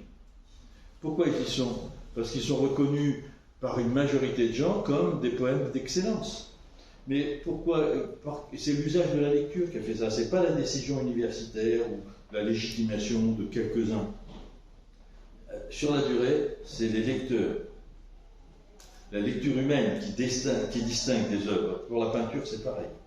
Donc je veux dire que vous-même, vous formerez votre propre jugement à la lecture de poèmes. Je vous incite, par exemple, à lire beaucoup de poèmes, et ça ne veut pas dire que vous allez en lire tous les jours, au bureau, à table, ou je ne sais pas quoi. Prenez des bouquins, lisez comme je vous ai dit, lisez librement, il n'y a pas de contresens possible. Si ça vous tombe des mains, ça vous tombe des mains, laissez de côté, personne ne vous regarde, il n'y a pas de professeur sur votre épaule qui dit « t'as pas lu le livre !» Non, on s'en fiche, vous êtes libre, non? Moi, je lis au hasard les bouquins, je lis la poésie d'aujourd'hui, la poésie d'hier, je relis un poème de Victor Hugo avec un bonheur incroyable, et après, je vais lire le dernier poème de Athènes Baldacchino. Non, mais c'est vrai, c'est ça la vie de tous les jours. Et je lis des poèmes de plein de choses tous les jours, 4-5 livres par jour, des manuscrits sans arrêt. Je lis, il y a des choses qui me tombent des yeux, il y a des choses qui m'ennuient, mais je ne méprise pas pour autant, je dis c'est pas pour moi. Et puis ce qui est dans une librairie ou dans une bibliothèque, ça a déjà franchi un certain nombre de... Ça veut pas dire qu'il n'y a que là que ça vaut, mais ce qui est là a une valeur. Au moins une valeur reconnue par des filtres de légitimation. Donc vous pouvez y aller, mais ça ne veut pas dire que vous allez aimer. Moi, il y a des grands poètes, très très grands poètes, connus comme tels, que je lis, qui je n'arrive jamais à les lire longtemps. Ils ne m'intéressent pas, ils ne me touchent pas, ils ne me concernent pas au profond. Ça ne veut pas dire qu'ils sont mauvais ou que moi je suis nul. Simplement, il n'y a pas entre nous la part juste de relation, c'est tout. C'est pas grave. Il y a tellement de poètes, tellement. Vous lisez le Cantique des Cantiques, qui est un des plus beaux poèmes d'amour qu'on ait jamais écrit, par exemple. Moi je suis mécréant, mais je vous le dis. Vous savez, je suis noir, mais je suis belle, fille de Jérusalem. Ah, c'est magnifique. Enfin, bon, bref. Et puis à côté de ça, il lisait un poème d'Éluard. Le poème d'Éluard, je ne sais pas. Bon, je vais dire en citer un, mais je vous dis. Toi, la seule, et j'entends les herbes de ton rire, par exemple. Éluard. Voilà. Ben, c'est comme le Cantique des Cantiques, c'est pareil. Même combat. C'est dit l'amour autrement. Ça le dit en vérité. Donc, voilà, pour la lecture du poème, moi je dis, lisez, soyez libertaires. Oubliez les injonctions des profs. Moi je suis prof, il n'y a pas plus grand prof que moi, mais je vous dis, soyez libres. Lisez ce que vous ne connaissez pas. Allez chercher ce que vous ne connaissez pas. Les poètes. Lisez René Char, dont on dit qu'on n'y comprend rien. Mais René Char, je vous ai vu tout à l'heure, dans les rues de la ville, il y a mon amour, peu importe où il va, dans le temps divisé. Bref, c'est tout, vous comprenez bien tout ça. Mais même s'il dit des choses bizarres, par exemple, s'il dit « Ma renarde, pose ta tête sur mes genoux, je ne suis pas heureux, et pourtant tu suffis, bougeoir ou météore, il n'est plus d'avenir ni de cœur gros sur terre. » Ouais, c'est magnifique ce poème. Qu'est-ce que ça veut dire? Ça fait rien. Ne vous dites pas qu'est-ce que ça veut dire. Lisez, prenez le temps. Alors dans les modes de lecture, moi je vous conseille une chose, c'est de lire par petits bouts de la poésie. Lisez pas des longs poèmes, vous n'êtes pas à dire, tiens, je vais lire 3 poèmes d'un coup, ou 30 pages d'un coup. Lisez au milieu, commencez comme ça, apprivoisez le poème, comme on fait pour apprivoiser la mer quand on ne sait pas nager. On ne se fait pas 11 jours au large en faisant du crawl. On commence par mettre le pied à l'eau, laisser traîner dans l'eau un peu, ressortir, enfin voilà, je sais pas moi, ou marcher dans la forêt, pareil, on fait les choses petit à petit, et puis, ça se trouve, vous saurez faire du crawl dans la poésie tout de suite, parce que vous allez tomber sur le poème qui vous emporte. Et pourquoi, comment, on n'en sait rien. Moi, je vous parlais des paysans palestiniens qui entendaient Darwish, même illettrés ou analphabètes, puisque les paysans palestiniens, ils n'ont pas tous, hélas, le destin d'aller dans les écoles, etc. Et ils entendaient Mahmoud Darwish, un des plus grands poètes du XXe siècle, pour moi. Et qui est une poésie absolument splendide, magnifique. En poésie Gallimard à 8 euros. Et donc, la terre nous est étroite. C'est plein d'images, c'est plein de jasmin, d'arbres, etc. C'est son pays. Et en même temps, plein d'images d'amour et plein de mystères, et plein de douleurs aussi. Et c'est une poésie savante, on va dire. C'était un lecteur de Saint-Jean-Perse et de René Char, parmi des grands poètes français du XXe siècle, plutôt assez mystérieux. Eh bien, sa poésie comme ça, et le paysan palestinien, lui, ils étaient complètement subjugués, enthousiastes, pour ce que j'en sais, pour ce qu'on m'en a raconté. Donc, ça, et puis j'ai vu Mahmoud Darwish lire, et j'ai vu la réaction des gens de son pays en attendant. Donc ça veut dire qu'eux, ils ont une empathie dans la lecture du poème. Un laisser-aller, cette disponibilité, cette générosité. Ils se disent, qu'est-ce que ça veut dire, mon Dieu, je ne comprends rien. Non, ils se laissent emporter par l'image, par le son, par le rythme. Mais pas par le rythme et l'image. C'est très important de se laisser pénétrer par le poème. Jean-Pierre, si tu permets, il y a un petit test qu'on peut faire. Moi, là, en ce moment, par hasard, je le fais. C'est assez merveilleux pour ça d'avoir un tout petit enfant parce qu'il est extrêmement disponible à tout dans le langage. Il n'y a pas forcément besoin que ça veuille dire quelque chose ici et maintenant qu'on explique, etc. Et à un moment, pour endormir mon petit garçon là, qui a 2 ans et demi, presque par hasard, j'ai pris dans la bibliothèque une petite anthologie. J'aime beaucoup les anthologies parce que justement, c'est la découverte complètement hasardeuse d'un poème qui d'un coup nous saute à la figure, et puis après on se dit, mais tiens, j'ai envie de connaître les autres de cet auteur-là, puis on va chercher le recueil, etc. Je trouve que c'est la porte d'entrée la plus extraordinaire. Il y a une anthologie chez Gallimard, je ne sais pas si c'est Gallimard jeunesse ou pas d'ailleurs, mais qui s'appelle une anthologie sur les poèmes de la mer. Il y a là-dedans des tas de choses extraordinaires. Redécouvrir un poème de Superbiel sur Marseille, ses bruits, ses odeurs, des coquillages, etc., qui est fabuleux. Et puis un poème que je ne connaissais pas du tout, de Roger Desvignes, des odeurs marines dans l'âme, etc. Bon, c'est très beau, d'ailleurs, il a écrit qu'un seul recueil que j'arrive pas à retrouver pour l'instant. Mais ça, et donc de temps en temps, le soir, pour l'endormir, au moment du sommeil, je lui lis complètement au hasard dans ce texte 2-3 poèmes.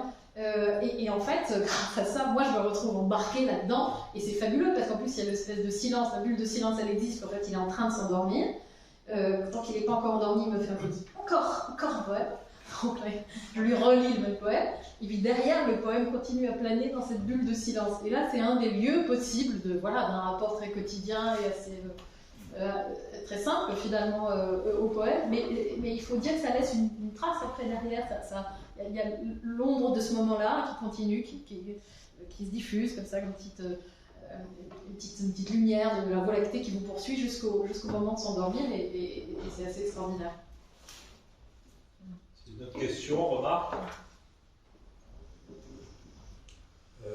Oui. Oui, je crois que c'est important aussi pour les gens qui essaient de découvrir la poésie de la lire haute voix, pas à voix basse. Vous savez, ça c'est une remarque intéressante parce que moi je dis simplement pour ma part, tout ce que je vous ai dit c'est des convictions personnelles, c'est pas des lois, c'est pas des certitudes, c'est fondé sur ma propre expérience de la poésie. Et ce que vous dites à propos de l'oralisation du poème, de la voix dans le poème, tout poème porte une voix, hein. La poésie elle est ce qui dans la langue garde la mémoire de la voix, tout poème.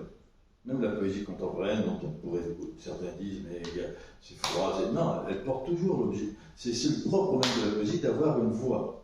Alors il y a plein de langages qu'on utilise tous les jours, qu'on entend à la radio et à la télé, ça parle, mais il n'y a pas de voix dedans. Il n'y a pas de voix humaine dedans.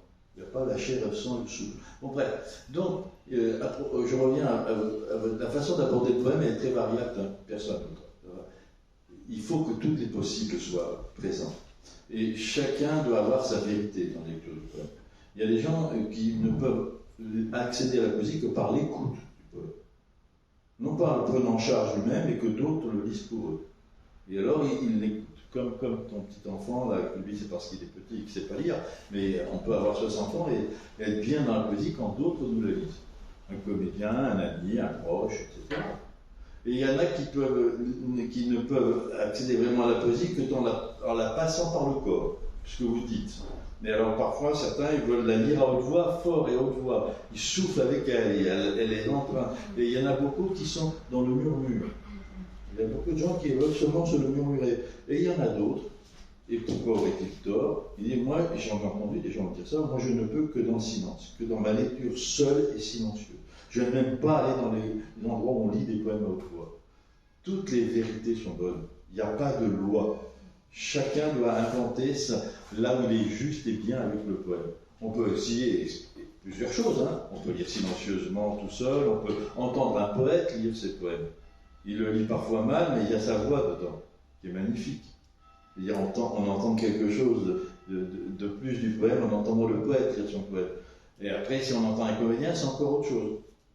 On perd le poète, et il y a des poètes qui n'aiment pas que des comédiens lisent leurs poèmes, par exemple. Il n'y a pas de vérité là. Il faut que vous soyez, sentez-vous libre. Ce que je peux vous dire, c'est qu'il y a un mantra, enfin, pas un mantra ici, c'est plutôt une condition absolue pour que vous soyez à l'aise avec la poésie, c'est de vous sentir immensément libre. Ne pensez pas que vous n'avez aucune obligation. Lisez le poème comme vous promenez dans un paysage. Ne suivez pas, vous savez bien que la meilleure façon d'aller dans un paysage, c'est pas de suivre les chemins balisés avec les petites marques jaunes ou bleues et puis les panneaux qui nous expliquent que là il y a tel arbre, etc. C'est une manière de faire. Mais ça, c'est l'explication de texte. Vous voyez. Non, la meilleure façon d'aller dans un paysage, c'est d'aller au hasard, c'est de s'enfoncer dans la forêt, c'est de s'arrêter où on veut, de courir, de voir un oiseau qui court derrière un buisson, enfin, je sais pas quoi. Enfin, c'est la surprise inattendue, c'est le lieu où on va là, ben non, là c'est bouché, alors je pars ailleurs. Ben, faites comme ça dans un poème. Lisez un début de poème, c'est bouché, ben là je prends un autre poème, je prends un autre chemin. Et tout d'un coup, vous allez tomber sur la clairière où vous êtes émerveillé de la lumière qui tombe. Et ça suffit. Moi je dis souvent dans un poème, un seul poème, ou même une page de Bobin, on parlait de Christian tout à l'heure, il suffit d'un vers, d'une image, une formule foudroyante qui nous foudroie, qui ne va pas foudroyer mon voisin ou ma voisine, mais moi ça me foudroie. C'est ça qui est essentiel. Et ça, c'est une expérience très intime et profonde. Mais elle est profonde, elle n'est pas de surface. Et vous voyez, pour moi, il y a des bouts de verre, dans tout ce que j'ai lu de ma vie, il y a des bouts de verre qui me restent dans la tête. Des morceaux comme ça, j'en ai plein de morceaux. Et ils viennent comme ça quand j'en ai besoin. Je veux dire, tu seras une part de la saveur, vous serez une part de la saveur du fruit. C'est rien, c'est un aphorisme de René Char. Rien au-dessus, rien en dessous. Vous serez une part de la saveur du fruit. Moi, quand ça va mal, je me redis ça. Je me le redis. Ça fait du bien, non? J'écrivais ça sur le tableau, dès que j'avais des étudiants, j'écrivais des poèmes. Et un jour, je commence mon cours, et puis j'ai mis « Vous serez une part de la saveur du fruit ». Ils regardent, ça leur fait du bien. Voilà. Il n'y a pas besoin de commenter. La poésie n'est pas obscure parce qu'on ne la comprend pas, mais parce qu'on ne finit jamais de la comprendre, disait Georges Perros. La poésie n'est pas obscure parce qu'on ne la comprend pas, mais parce qu'on ne finit jamais de la comprendre. Croyez-moi, comme ça veut dire littéralement dans tous les sens, on n'a jamais fini de comprendre un poème.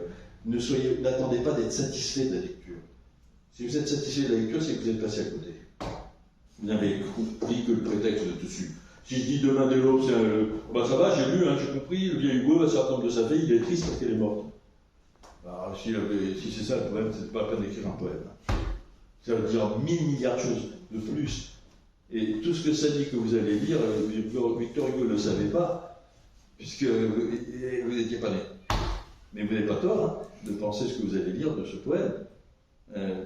Octavio Paz, prix Nobel de littérature, disait la lecture du poème exige l'abolition du poète qui l'a écrit et la naissance du poète qui le lit. Et oui, lire un poème, c'est se faire poète. Pas besoin d'écrire des poèmes. Plus vous lirez de poèmes, plus vous trouverez en vous le poète en vous.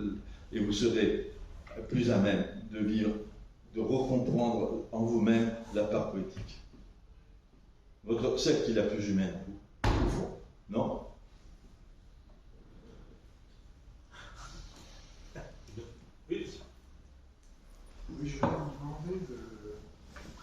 Qu'est-ce que vous pensez de la poésie quand elle est traduite et quand elle est reprise par la place de la chanson finalement, qui finalement elle empiète sur la poésie. Enfin, elle est même plus séduisante puisqu'il y a la musique en plus. C'est peut-être ça aussi. Il faut distinguer deux choses. La chanson en tant que telle, en tant qu'art autonome, qui a son autonomie, qui n'a rien à voir forcément avec la poésie. Édith Piaf, ça n'a pas à voir avec la poésie en soi, les textes ne sont pas poétiques, et c'est génial, c'est immense. Sauf que c'est le geste elle-même, le geste en lui-même, sa présence, sa voix, son corps, son histoire à elle, son visage, tout ça présent dans la présence qui est un acte poétique en soi. C'est ça la puissance de poétique. C'est moi, par exemple, dans mon cas personnel, je ne vais pas déléguer trop, mais j'étais pas très sensible à la poésie, je l'ai un peu ignoré, mais je m'y suis mis tout doucement, ça c'est le bout des doigts, par le biais de Brassens, quand il reprend Paul Fort, ou je ne sais plus, même Victor Hugo, c'est grâce à ça, moi, je m'y suis mis un petit peu. Moi aussi. Il n'y a pas que lui, il y a aussi Aragon qui a été repris par Louis Ferré. Moi aussi, ça comptait beaucoup, parce que votre expérience était la mienne. Moi, quand j'étais jeune, ça comptait beaucoup. Ça reste de la poésie, même si c'est de la chanson. Non, mais ce sont des poèmes mis en musique. Oui. Vous voyez, il y a deux choses. Il y a les poèmes mis en musique qui renouent avec une tradition ancienne, puisque je rappelle toujours que Ronsard, quand on publiait ses poèmes au XVIe siècle, c'était avec la partition. Ça veut dire qu'il y avait une musique attachée au poème. C'est vrai, hein, ça, c'est vérifiable. C'est-à-dire qu'on n'imaginait pas la poésie sans musique jusqu'au XVIIe siècle. Petit à petit, elle s'autonomisait. Mais on disait, la plupart du temps, on écrivait une musique avec le poème. Et n'oubliez pas que les troubadours, les trouvères, ils chantaient leurs poèmes. Que c'était dans une oralisation accompagnée de musique, en tout cas. Et donc, il y a cette tradition ancienne de la poésie. La poésie, elle est, chez les Grecs, elle est chantée tout le temps. Hein. Elle est dansée même parfois. Chanter et danser. Donc, c'est que dans l'ère moderne, avec l'invention du livre, évidemment, que la poésie, tout d'un coup, a gagné le livre et le silence. D'une certaine façon, s'est détachée de ça. Mais elle le retrouve souvent. Par exemple, hier, j'étais à une lecture d'André Velter, un des plus grands poètes d'aujourd'hui, qui lisait ses poèmes avec deux musiciens, avec un pianiste et un violoncelliste. Et c'était un moment où il y avait autant de musique que de poèmes, et le poème était avec la musique. Donc, c'est une tradition qui ne s'est pas perdue. Et à certains moments, la poésie qui cherche tous les moyens pour exister, je veux dire le poème, écrit par des poètes, est emprunté emprunte les voix de la chanson. C'est tant mieux. C'est parce que c'est des chanteurs comme Ferré ou Ferrat ou Brassens qui sont eux-mêmes des lecteurs de poésie. N'oubliez pas qu'ils sont eux-mêmes des lecteurs de poésie et qui ont envie de transmettre leur amour de tel ou tel poème par leur vecteur à eux, qui est la voix et le chant. Et donc ça fait des poèmes chantés. Et des chansons, mais c'est des poèmes chantés. Après, vous avez d'autres choses dont je parlais, l'histoire de la chanson, qui a une autre histoire, qui s'est aussi autonomisée par rapport à la poésie. Vous voyez, au début, on ne distingue pas chanson. La chanson n'existe pas comme sous la forme qu'on connaît, à mon avis, dans l'Antiquité ni au Moyen-Âge. Elle vient après, petit à petit. Et il y a la chanson populaire, comme ça, qui existe et qui continue d'exister aujourd'hui, et on appelle la chanson de variété, ou voilà. Et là, elle peut emprunter des formes poétiques sans être de la poésie. Par exemple, elle peut emprunter le vers et la rime. Mais le vers et la rime ne fait pas la poésie. J'ai encore une question. Je suppose que pour vous, le rap, ça peut pas être de la poésie ou non, je ne dis pas ça. La poésie a toujours utilisé 1000 façons de l'oralité. On parle de rap, on parle de slam, c'est-à-dire au fond des paroles debout, dressées, comme ça, dans la voix et le corps, à un public. Bon, mais c'est une des plus vieilles formes de la poésie. Après, qu'est-ce qui caractérise? Après, on revient à la question de monsieur, le bon et le mauvais. Moi, un rappeur ou un slameur, a priori, pourquoi pas? Moi, je juge comme dans un livre ou dans la voix d'un poète, je juge à ce que j'entends. Ce qui caractérisait la poésie, je l'ai dit tout à l'heure, c'est une effraction dans la langue. Quand la langue est intensifiée, quand elle se hausse au-dessus de la langue commune, quand elle fait contre-langue. Alors, le rap, dans son ensemble, est une invention poétique dans la mesure où c'est une invention de rythme dans le rythme ordinaire de la langue. Ça impose un rythme imprévu à l'oreille. Et ça, c'est une invention. Mais c'est une invention qui précède bien les rappeurs. Parce que l'idée que la poésie naît du rythme, c'est né avec la poésie. Les premiers textes qui nous soient parvenus, c'est une question de mémoire et de savoir. Les premiers textes poétiques qui nous sont parvenus, c'est sur les tablettes d'argile de Sumer, entre le Tigre et l'Euphrate, vous savez, là-bas, et on les a trouvés au XIXe siècle, on les a déchiffrés au XXe siècle, ils ont été traduits en américain, je ne les ai pas lus en français. Et ces textes-là, sur des tablettes d'argile, ce qu'on a décrypté et qu'on peut lire maintenant, c'est des poèmes. Et c'est des poèmes rythmés. Ce qui fait que c'est des poèmes, c'est que c'est fondé sur l'anaphore. Vous savez, l'anaphore, c'est des vers, et tous les vers commencent par les mêmes mots. C'est ce qu'on appelle l'anaphore. C'est un effet rythmique premier, fondateur. Et donc, ceux qui font de la poésie, c'est pas forcément la rime, il y a plein de pays où il n'y a pas de rime. Hein. Il y a bien de la poésie. Vous savez, j'explique facilement avec des enfants qu'il peut y avoir de la rime et qu'il n'y a pas une once de poésie. Tonton en pantalon marron joue au ballon sur le gazon, ça rime. Hein. C'est de la poésie, les enfants disent non. Mais à part que vous pouvez faire un vers, à la place du ciel, je mettrai ton visage, ça rime pas. Mais vous demandez aux enfants, ah oui, c'est de la poésie. La poésie n'est pas liée à ça. Alors, tout ça, c'est des questions complexes, multiples, intéressantes. Mais par exemple, moi j'écoute un slammer ou un rappeur, c'est dans le degré d'élaboration de la langue que je vois si ça s'adjointe à la poésie. Si ça a l'enjeu de la poésie.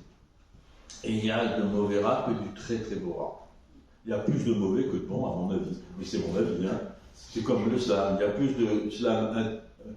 plus de slam assez médiocre que de slam vraiment intéressant. C'est-à-dire en fait une poésie orale. Alors la poésie orale a ses caractéristiques.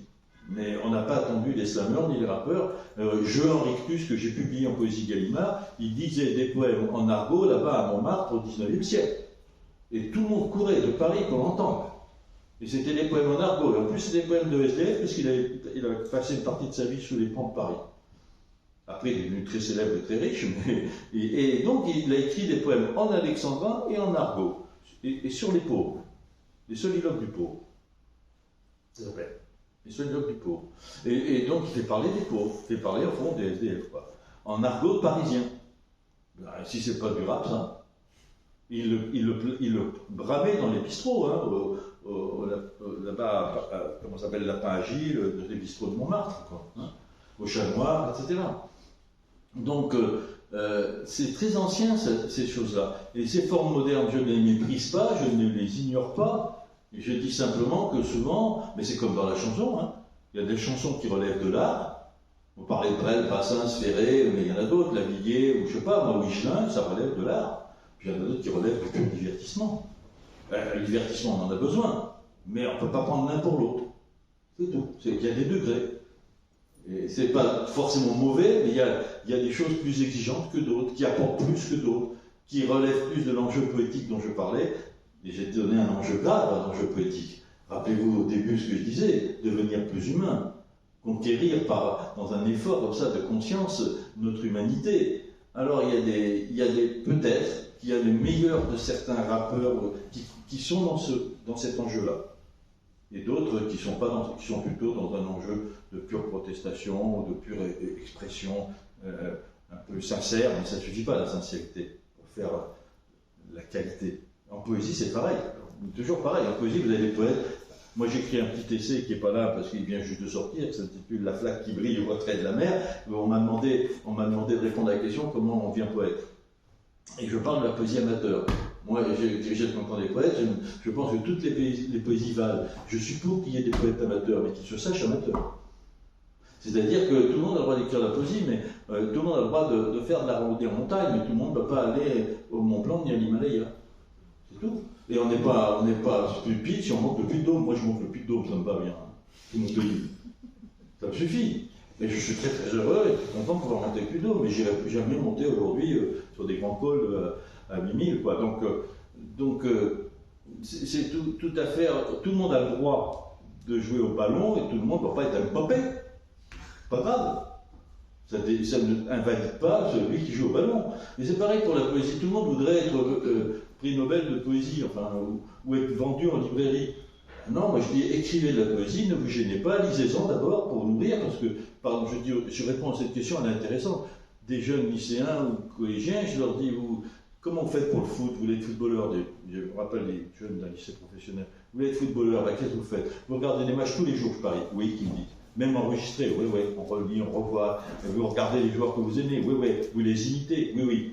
Et vous jouez un peu tous les jours, oui. Ben, je dis pour la poésie, c'est pareil. Parce qu'il y en a qui croient qu'il suffit d'écrire un poème pour faire un poème. Surtout quand on est adolescent. Mais je dis, mais vous ne feriez pas ça pour le foot? Vous regardez tout ce que vous faites, c'est un long apprentissage. Qu'est-ce que c'est que faire pour la poésie? Faites pareil. Au lieu de vous regarder des matchs, lisez des poètes. Et vous regardez même des matchs d'il y a très longtemps, regardez des poètes d'il y a très longtemps. Et puis vous apprenez, faites des exercices, comme on s'entraîne, et puis voilà. Je veux dire, c'est le même principe, au fond. On apprend petit à petit le chemin de la poésie. Mais ça ne veut pas dire qu'on n'a pas le droit de faire pour soi-même des poèmes qu'on fait faire lire à personne, et peu importe, au fond. Le geste est beau et a du sens pour moi, à mon avis. Voilà, c'est une grande réponse pour une petite question, mais toutes les questions sont intéressantes, je crois. Dernière question, peut-être? Non. Ben, dans ce cas-là, on va remercier. Ah, une dernière. Oui. C'est juste une remarque pour vous remercier. À la fois parce que ça nous fait réfléchir, ça fait penser, donc c'est intéressant. C'est pas vraiment une question, mais c'est juste une thématique qui est peut-être pas il y a 10 ans, qui est l'intelligence artificielle, avec des choses comme ChatGPT, et l'implication, pardon, l'implication que ça peut avoir sur la poésie. C'est-à-dire qu'aujourd'hui, en fait, un des enjeux, c'est ce qui a été plus beau écrit, potentiellement ça peut être réécrit, étendu, étiré, recopié, différemment refait. Et ça, au-delà du fait que la thématique m'apparaît là comme ça et que je trouve ça intéressant, ça m'aurait intéressé de savoir ce que vous en pensez. Moi, dans les années 80-90, quand s'est généralisé, les choses vont très vite, l'ordinateur, qui n'existait pas avant, donc quand j'étais jeune, il n'y avait pas d'ordinateur. Je me rappelle de poètes qui sont excités avec ça, qui disent on va faire générer de la poésie avec ça. Ils l'ont fait, ça a duré quelques années. Puis ça a donné des résultats tellement banals que c'est tombé à l'eau. Aujourd'hui, je vois plus grand monde qui fait ça, sauf par exercice. Ça forme des jeux ou des exercices. Mais ce qu'on lit, c'est pas ça. J'ai aucun poète qui soit né de l'ordinateur. Mais pour l'intelligence artificielle, c'est pareil. Mais par exemple, le numérique, je ne suis pas contre. Les inventions humaines, elles ont l'usage qu'on en fait, c'est tout. Ouais. Elles ont la valeur d'usage qu'on en fait. Le numérique nous a servi, par exemple, à diffuser de la poésie. Alors la rendre plus immédiate à des gens qui n'auraient pas lu, c'est vrai. Ça permet Après, on sait très bien les dangers du numérique, qui sont que si c'est un instrument de diffusion, très bien, mais c'est un instrument de diffusion sans filtre. Donc tout se vaut, là, à propos du bon ou mauvais poème, il n'y a que celui qui reçoit qui peut en juger. Mais il peut en juger qu'au nom d'une culture qu'il aurait ou pas. Et que l'auteur, il ne l'a pas. Vous voyez? Mais là, je parle du numérique comme instrument de diffusion. Alors, je veux dire, j'ai aucune objection à ça. Au fond, dans les journaux, c'est pareil. On peut diffuser de mauvais poèmes dans un journal. Bon. Donc, pas grave. Mais pour ce qui est de la création, on parle de création. Moi, je crois franchement qu'il s'agit... Si on parle de poésie, on pourrait prendre d'autres exemples. Est-ce qu'on peut faire de la peinture géniale avec l'intelligence artificielle, etc. On ne pourra faire que des ersatz, parce que ça s'inspire toujours de ce qui a été fait. Les données qu'on donne à l'ordinateur, elles viennent d'où? Elles viennent d'où, les données? L'ordinateur, l'intelligence artificielle, elle est nourrie de l'intelligence humaine, de ce qui a précédé. Donc ce ne sera jamais que des succédanés, des ersatz au sens propre. Des choses qui sont peut-être brillantes, mais comme un faussaire peut refaire un Rembrandt et on ne voit pas la différence. Vous voyez? Et est-ce qu'on accorde de l'importance? On dit il est virtuose, mais ce n'est pas Rembrandt, il n'a pas inventé. Parce qu'il n'y a qu'un Rembrandt. Personne n'a pas encore Rembrandt avant ou après. Et même à son époque. Il y en a qui avaient la même technique que lui, les mêmes moyens que lui, personne n'a fait Rembrandt. Ou je pourrais dire n'importe quel grand peintre, ou Matisse, ou vous voyez. Eh bien, cette singularité-là, cette originalité-là, l'intelligence artificielle ne peut pas y accéder, puisqu'elle est nourrie d'informations qui la précèdent. Elle ne génère pas elle-même sa propre... L'intelligence humaine, elle, oui. C'est ça qui l'a fait inégalable. C'est que l'intelligence humaine se nourrit de l'expérience de la vie. La machine n'a pas d'expérience de vie. Elle ne peut que récupérer l'expérience de vie humaine et la transformer dans des produits que nous lui avons désignés Nous l'avons indiqué, en tout cas. Donc, moi, je pense que ce sera toujours second, ça ne me dérange pas.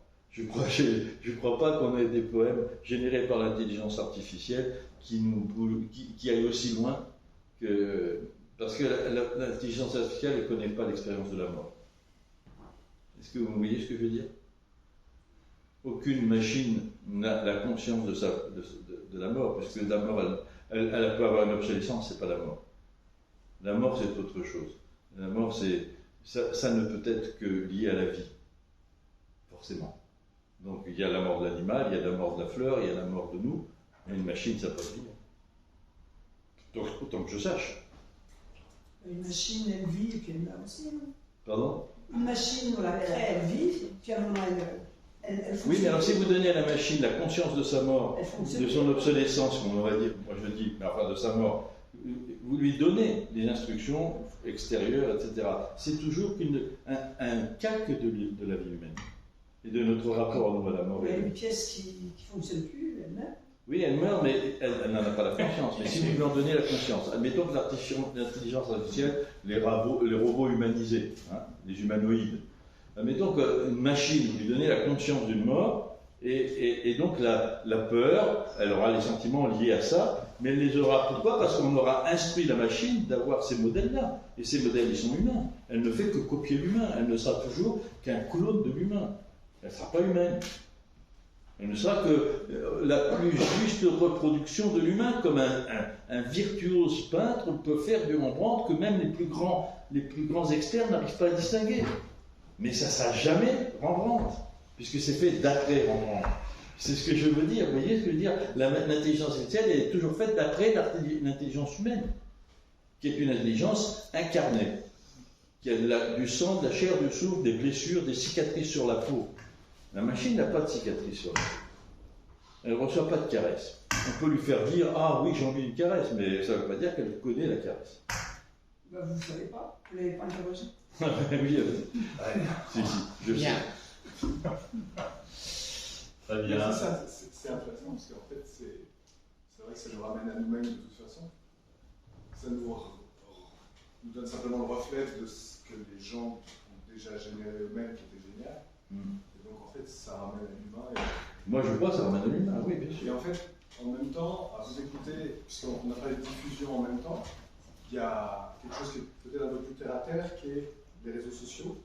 Et le fait qu'aujourd'hui, il y a peut-être une place pour la poésie dans les réseaux sociaux qu'elle n'a pas encore atteint, on va dire, parce que il y a une espèce de tumulte, et potentiellement il y aurait la place justement pour la poésie pour s'exprimer plus pleinement sur des formats courts, sur des formats, on va dire, saisissants comme peut l'être la poésie. Et ça, en parlant, en vous écoutant, en fait, ça fait penser que il y a peut-être des choses à faire dans les réseaux sociaux avec la poésie. Mais ça se fait déjà, hein. Excusez-moi, ça se fait déjà. Sur Instagram, par exemple, l'association Printemps des Poètes, Gallimard, ou d'autres éditeurs envoient des poèmes par Instagram ou par Facebook, pas seulement des informations sur des lectures ou des rencontres ou des parutions, mais des poèmes. Ça existe. Et sur YouTube, vous trouvez beaucoup de poèmes dits avec de la musique, et pas seulement du rap ou du slam, du poème, des poètes qui disent. Donc oui, ça existe. Mais vous savez, le problème de ça, c'est que les réseaux sociaux, c'est pas une mer, c'est un immense océan où tout se vaut, tout se mélange. Il y a tellement de choses que, bien sûr, on peut mettre de la poésie, mais elle sera aussi noyée là-dedans qu'elle est dans le grand bois du monde. Vous voyez ce que je veux dire? Malheureusement, parce que ceux qui vont aller là, à moins de tomber par hasard dessus, ce sont ceux qui la connaissent déjà et qui en ont envie. Le problème de la diffusion de la poésie, comme moi je l'ai conçu, c'est effectivement les fractions, c'est-à-dire aller là où elle n'est pas attendue, la mettre là où elle n'est pas attendue. Et là, ça se pose une stratégie, d'y réfléchir, etc. C'est-à-dire, par exemple, lire un poème au début d'un conseil municipal. J'en parlais l'autre jour avec un maire, j'avais donné ce défi une fois à une adjointe à la culture d'une ville, avec qui j'ai dit, écoutez, pour parler, elle me dit, la poésie c'est bien, etc. Allez, allons-y, je vous mets au défi. Lisez un poème au début de chacun de vos discours, ou à la fin de chacun de vos discours. Alors elle l'a fait un peu. Je ne sais pas si elle l'a fait tout le temps, mais enfin, ça veut dire c'est ça. Plus on mettra la poésie là où on ne l'attend pas, plus on va toucher un public qui n'en a pas l'usage, qui se pense exclu de ça, et que simplement par la profération du poème, tout d'un coup renoue avec ça. Il dit ah ben oui, pourquoi pas, j'en suis capable. Je cite souvent cet exemple qu'on a fait avec les brigades d'intervention poétique avec mon ami Schiaretti à Reims et au TNP, mais aussi avec des comédiens du Conservatoire national à Paris, des jeunes comédiens, qui les avaient envoyés sur des terrasses de café et dire des poèmes. C'est-à-dire ils allaient comme ça à une terrasse où il y avait des copains, des gens qui buvaient une bière par exemple, ils s'approchent d'eux, ils se mettent devant la table, et si vous mettez devant une table où il y a des gens, ils vous regardent, ils se taisent. Qu'est-ce qu'ils nous veulent? Ils voient deux jeunes gens qui arrivent là, et les jeunes gens, au lieu de dire quoi que ce soit, ils disent un poème. Tout le monde se tait, tout le monde écoute. Et c'est cette infraction dans le continuum violent de la vie, qui est bavarde, qui est rapide, qui est occupée de plein de choses, tout d'un coup, cette rupture de la voix du poème, qui crée le silence, qui crée ce dont j'essayais de parler tout à l'heure. Et ça, c'est une expérience essentielle. C'est simple à faire. Ça marche presque toujours. Presque toujours, en tout cas, on redonne à l'oreille le diapason poétique. Et les gens se disent « Ah oui ». Ils se disent, mais en général, ils remercient, ils sourient. Oh, il y a des mauvais coucheurs qui râlent. La vie n'est pas...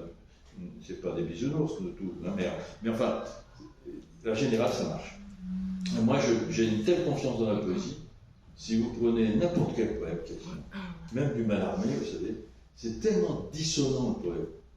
C'est tellement. Guy Vic disait la poésie, c'est autre chose. C'est profondément une altérité dans la vie que nous menons, qui est complètement gouvernée par l'efficacité, la rentabilité, la course, l'achat, le bien. Enfin, on est tous préoccupés par le divertissement. Moi, comme vous, hein, je me divertis, j'achète.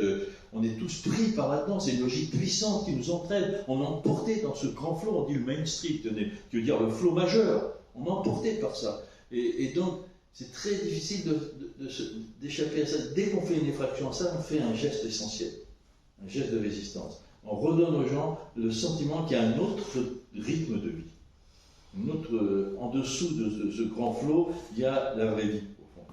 Ce que cherchaient les surréalistes. Hein. La vraie vie est ailleurs. Vous savez, la vraie vie est ailleurs. Elle est ailleurs que là, ici et maintenant. Elle est dans l'ici et maintenant, mais en dessous ou à côté, au-dessus, avec... mais pas dans l'immédiat avec ça. Voilà. C'est ça que l'expérience de la lecture du poème nous procure. Soyez heureux, lisez des poèmes, ayez le droit de ne pas les aimer, de les refuser, prenez-en d'autres. Il y en a tellement, il y en a qui vont vous toucher, vous emporter, et vous les gardez avec vous, bon sang. Voler des poèmes, allez dans les librairies, voler des livres de poèmes.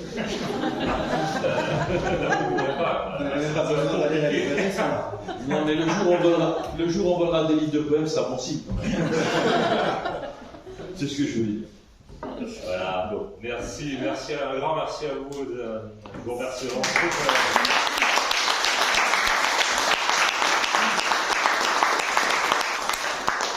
Pour votre information, à Maison Lafitte, on vole Télé 7 jours et l'équipage. Ça donne le niveau général. Je vous remercie, monsieur, pour cette conférence.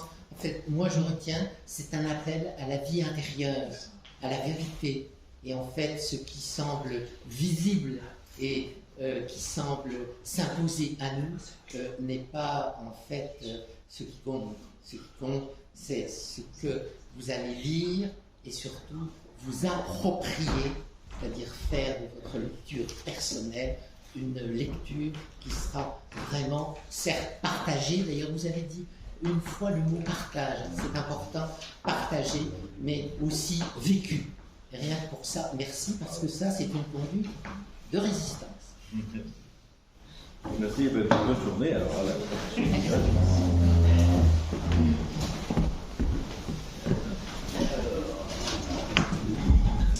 Ça,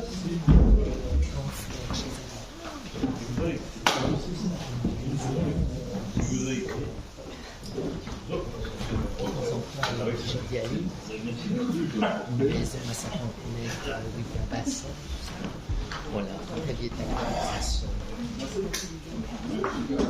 ah oui, bah, c'est oui, je peux leur demander. Ah, bien.